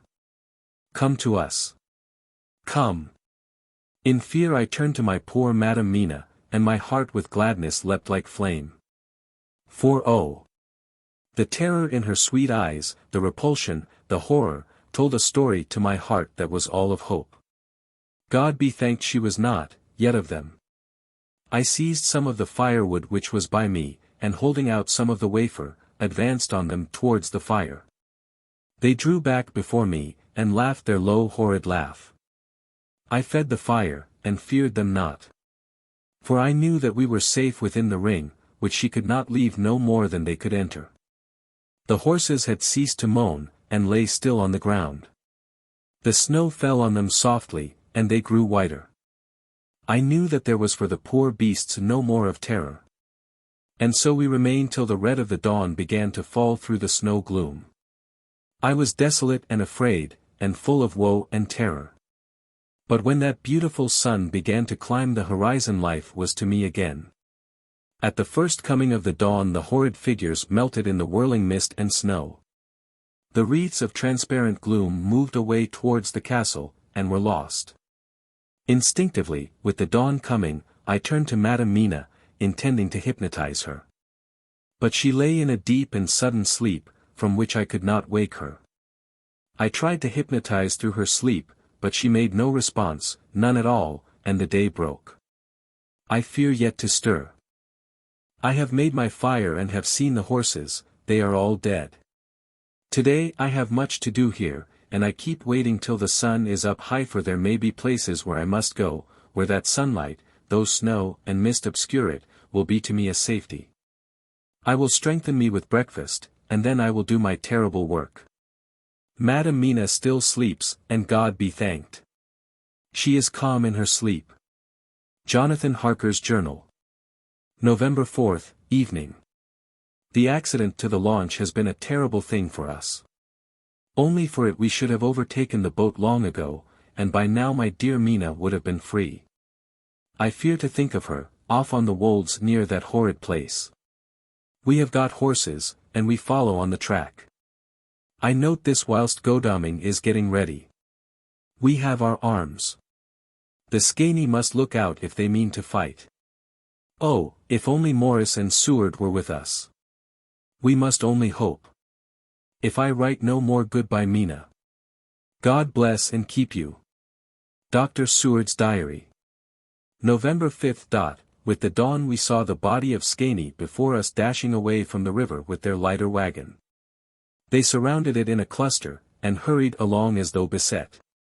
The snow is falling lightly and there is a strange excitement in the air. It may be our own feelings, but the depression is strange. Far off I hear the howling of wolves.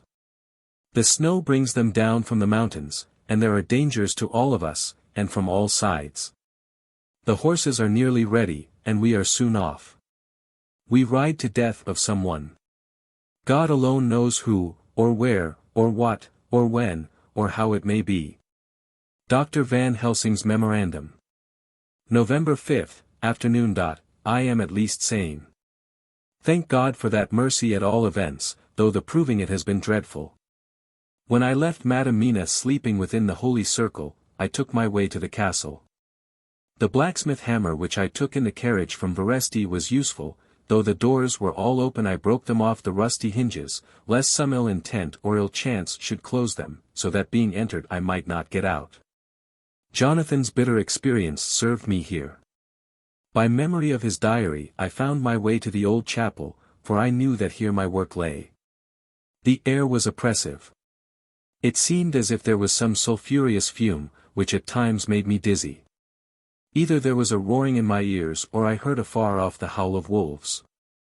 Then I bethought me of my dear Madam Mina, and I was in terrible plight. The dilemma had me between his horns. Her, I had not dared to take into this place, but left safe from the vampire in that holy circle. And yet even there would be the wolf. I resolved me that my work lay here, and that as to the wolves we must submit, if it were God's will. At any rate it was only death and freedom beyond. So did I choose for her. Had it but been for myself the choice had been easy, the maw of the wolf were better to rest in than the grave of the vampire. So I make my choice to go on with my work. I knew that there were at least 3 graves to find, graves that are in habit. So I search, and I find one of them. She lay in her vampire sleep, so full of life and voluptuous beauty that I shudder as though I have come to do murder.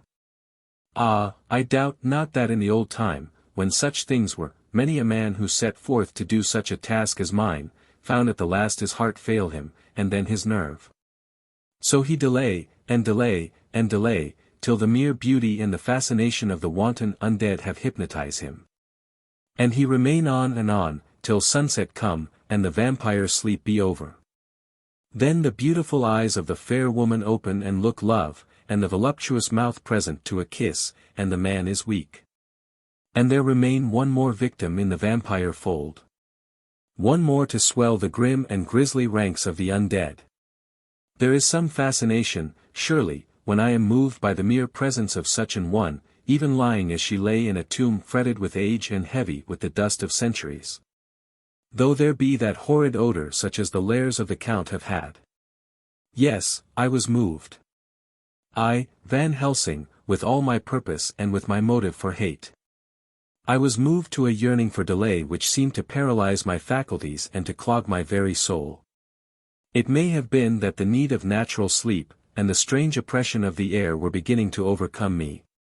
Certain it was that I was lapsing into sleep, the open-eyed sleep of one who yields to a sweet fascination, when there came through the snow-stilled air a long, low wail, so full of woe and pity that it woke me like the sound of a clarion. For it was the voice of my dear Madam Mina that I heard. Then I braced myself again to my horrid task, and found by wrenching away tomb tops one other of the sisters, the other dark one. I dared not pause to look on her as I had on her sister, lest once more I should begin to be in thrall. But I go on searching until, presently, I find in a high great tomb as if made to one much beloved that other fair sister which, like Jonathan I had seen to gather herself out of the atoms of the mist. She was so fair to look on, so radiantly beautiful, so exquisitely voluptuous, that the very instinct of man in me, which calls some of my sex to love and to protect one of hers, made my head whirl with new emotion. But God be thanked, that soul wail of my dear Madam Mina had not died out of my ears. And, before the spell could be wrought further upon me, I had nerved myself to my wild work. By this time I had searched all the tombs in the chapel, so far as I could tell. And as there had been only 3 of these undead phantoms around us in the night, I took it that there were no more of active undead existent. There was one great tomb more lordly than all the rest. Huge it was, and nobly proportioned. On it was but one word. Dracula. This then was the undead home of the king vampire, to whom so many more were due. Its emptiness spoke eloquent to make certain what I knew. Before I began to restore these women to their dead selves through my awful work, I laid in Dracula's tomb some of the wafer, and so banished him from it, undead, forever. Then began my terrible task, and I dreaded it. Had it been but one, it had been easy, comparative. But 3. To begin twice more after I had been through a deed of horror. For it was terrible with the sweet Miss Lucy, what would it not be with these strange ones who had survived through centuries, and who had been strengthened by the passing of the years?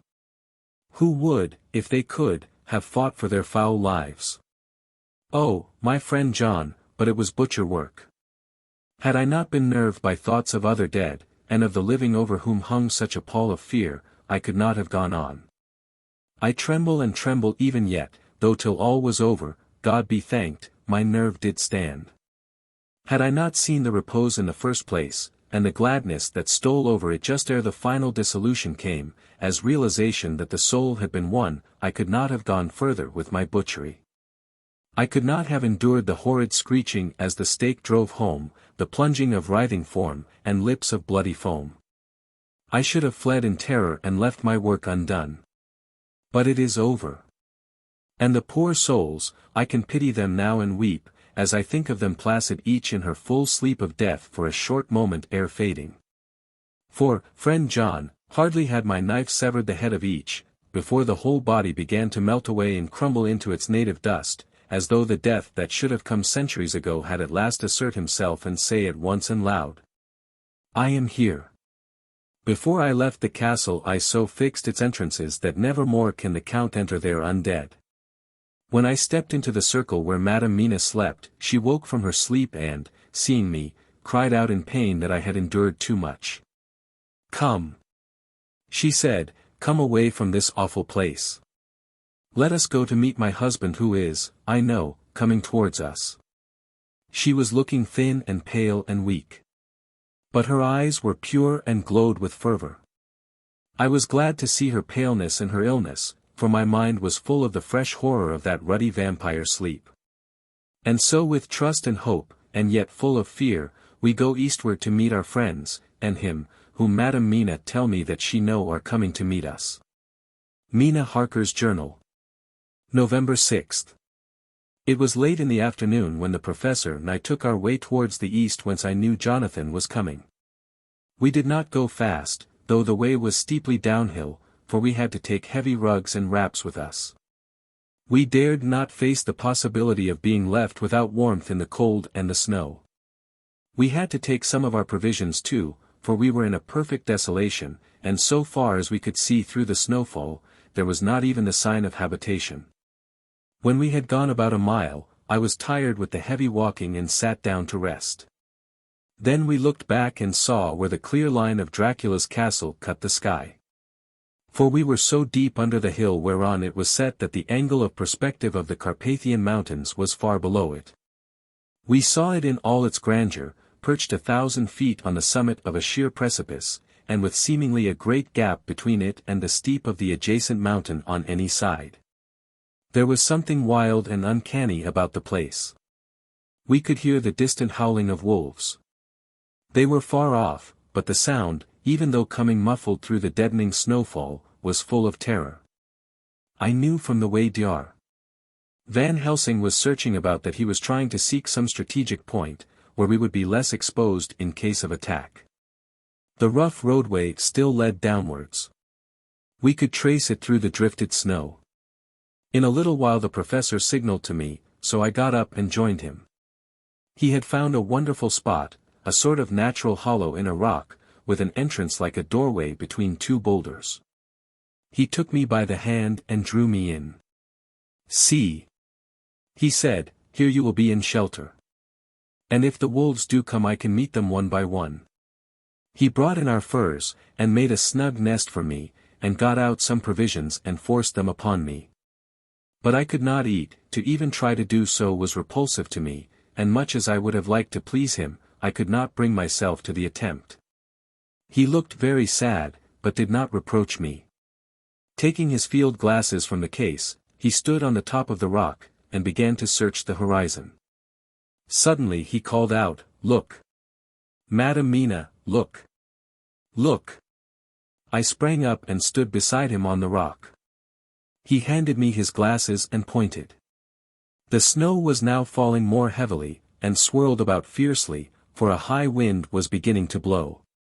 However, there were times when there were pauses between the snow flurries and I could see a long way round. From the height where we were it was possible to see a great distance. And far off, beyond the white waste of snow, I could see the river lying like a black ribbon in kinks and curls as it wound its way. Straight in front of us and not far off, in fact so near that I wondered we had not noticed before, came a group of mounted men hurrying along.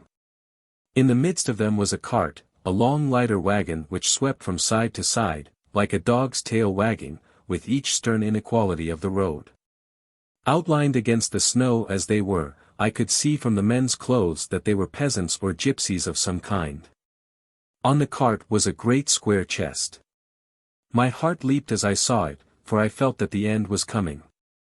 The evening was now drawing close, and well I knew that at sunset the thing, which was till then imprisoned there, would take new freedom and could in any of many forms elude pursuit. In fear I turned to the professor. To my consternation, however, he was not there. An instant later, I saw him below me. Round the rock he had drawn a circle, such as we had found shelter in last night. When he had completed it he stood beside me again saying, "At least you shall be safe here from him." He took the glasses from me, and at the next lull of the snow swept the whole space below us. "See," he said, "they come quickly. They are flogging the horses, and galloping as hard as they can." He paused and went on in a hollow voice, "They are racing for the sunset. We may be too late. God's will be done." Down came another blinding rush of driving snow, and the whole landscape was blotted out. It soon passed, however, and once more his glasses were fixed on the plain. Then came a sudden cry, "Look! Look! Look! See, 2 horsemen follow fast, coming up from the south. It must be Quincy and John. Take the glass. Look before the snow blots it all out." I took it and looked. The two men might be Dr. Seward and Mr. Morris. I knew at all events that neither of them was Jonathan. At the same time I knew that Jonathan was not far off. Looking around I saw on the north side of the coming party two other men, riding at breakneck speed. One of them I knew was Jonathan, and the other I took, of course, to be Lord Godalming. They too were pursuing the party with the cart. When I told the professor he shouted in glee like a schoolboy, and after looking intently till a snowfall made sight impossible, he laid his Winchester rifle ready for use against the boulder at the opening of our shelter. "They are all converging," he said. "When the time comes we shall have gypsies on all sides." I got out my revolver ready to hand, for whilst we were speaking the howling of wolves came louder and closer. When the snowstorm abated a moment we looked again. It was strange to see the snow falling in such heavy flakes close to us, and beyond, the sun shining more and more brightly as it sank down towards the far mountain tops. Sweeping the glass all around us I could see here and there dots moving singly and in twos and threes and larger numbers. The wolves were gathering for their prey. Every instant seemed an age whilst we waited. The wind came now in fierce bursts, and the snow was driven with fury as it swept upon us in circling eddies. At times we could not see an arm's length before us. But at others, as the hollow-sounding wind swept by us, it seemed to clear the air space around us so that we could see afar off. We had of late been so accustomed to watch for sunrise and sunset, that we knew with fair accuracy when it would be. And we knew that before long the sun would set. It was hard to believe that by our watches it was less than an hour that we waited in that rocky shelter before the various bodies began to converge close upon us. The wind came now with fiercer and more bitter sweeps, and more steadily from the north. It seemingly had driven the snow clouds from us, for with only occasional bursts, the snow fell. We could distinguish clearly the individuals of each party, the pursued and the pursuers. Strangely enough those pursued did not seem to realize, or at least to care, that they were pursued. They seemed, however, to hasten with redoubled speed as the sun dropped lower and lower on the mountain tops. Closer and closer they drew. The professor and I crouched down behind our rock, and held our weapons ready. I could see that he was determined that they should not pass. One and all were quite unaware of our presence. All at once two voices shouted out to halt. One was my Jonathan's, raised in a high key of passion. The other Mr.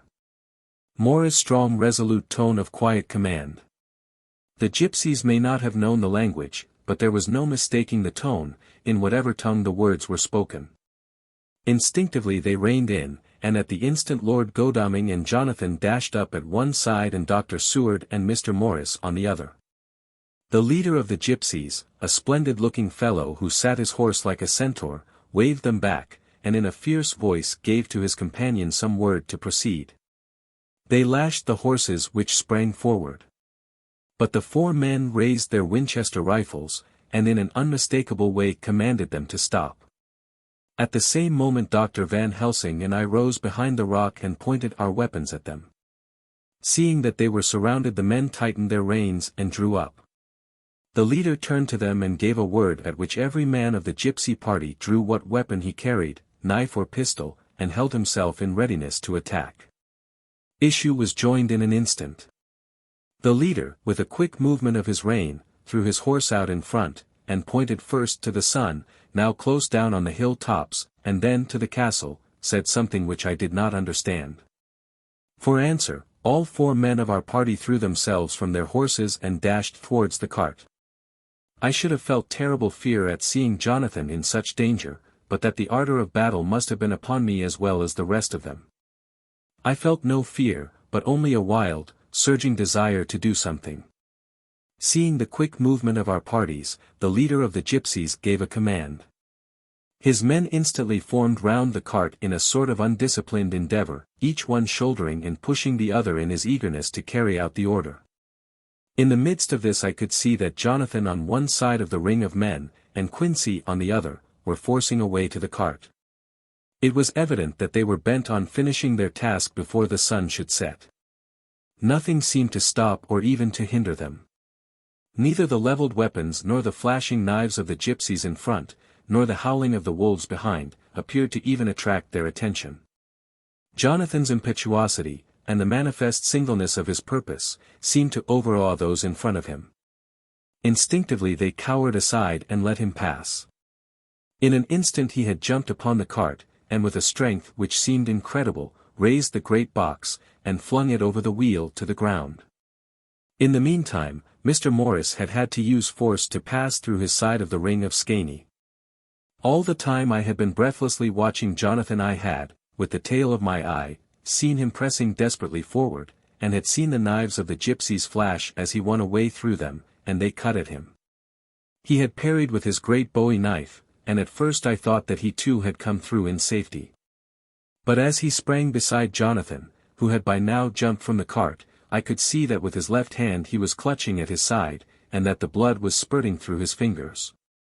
He did not delay notwithstanding this, for as Jonathan, with desperate energy, attacked one end of the chest, attempting to prise off the lid with his great cookery knife, he attacked the other frantically with his bowie.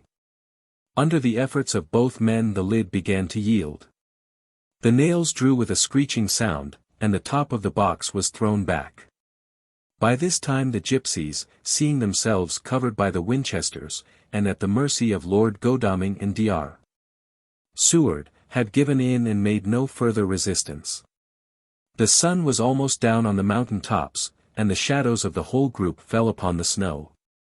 I saw the Count lying within the box upon the earth, some of which the rude falling from the cart had scattered over him. He was deathly pale, just like a waxen image, and the red eyes glared with the horrible vindictive look which I knew so well. As I looked, the eyes saw the sinking sun, and the look of hate in them turned to triumph. But, on the instant, came the sweep and flash of Jonathan's great knife.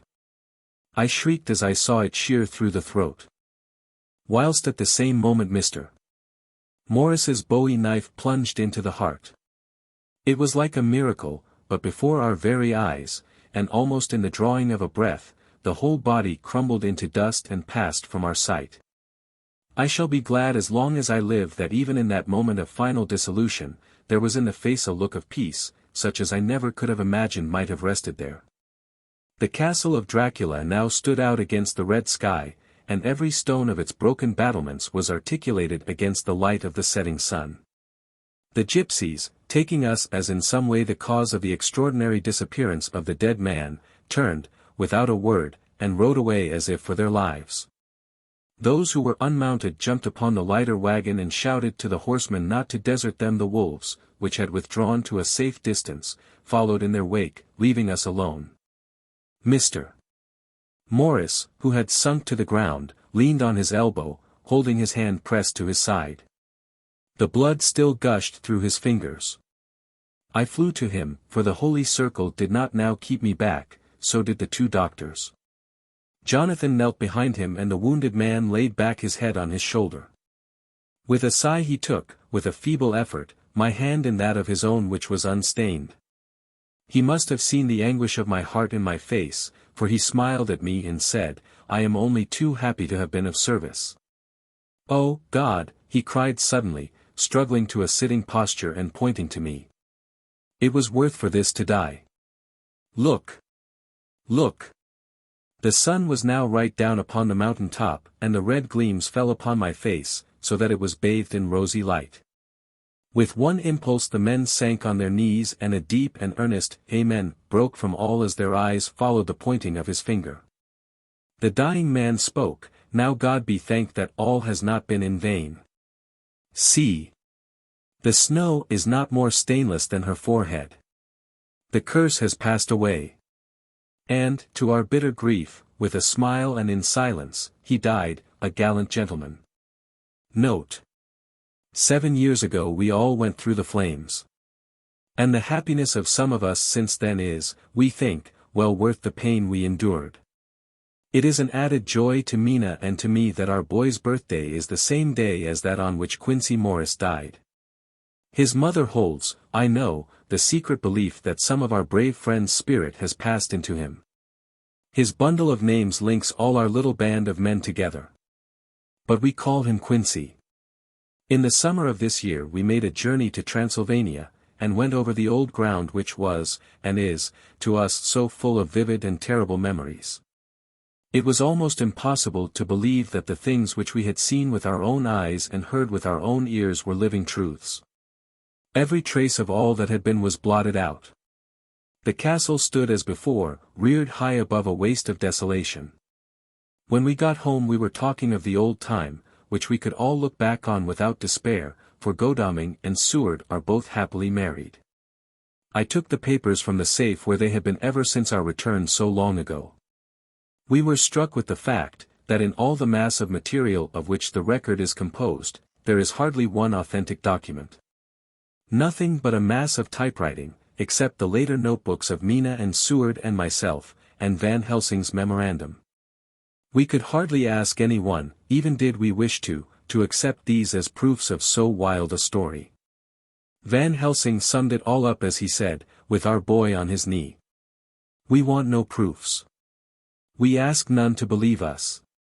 This boy will some day know what a brave and gallant woman his mother is.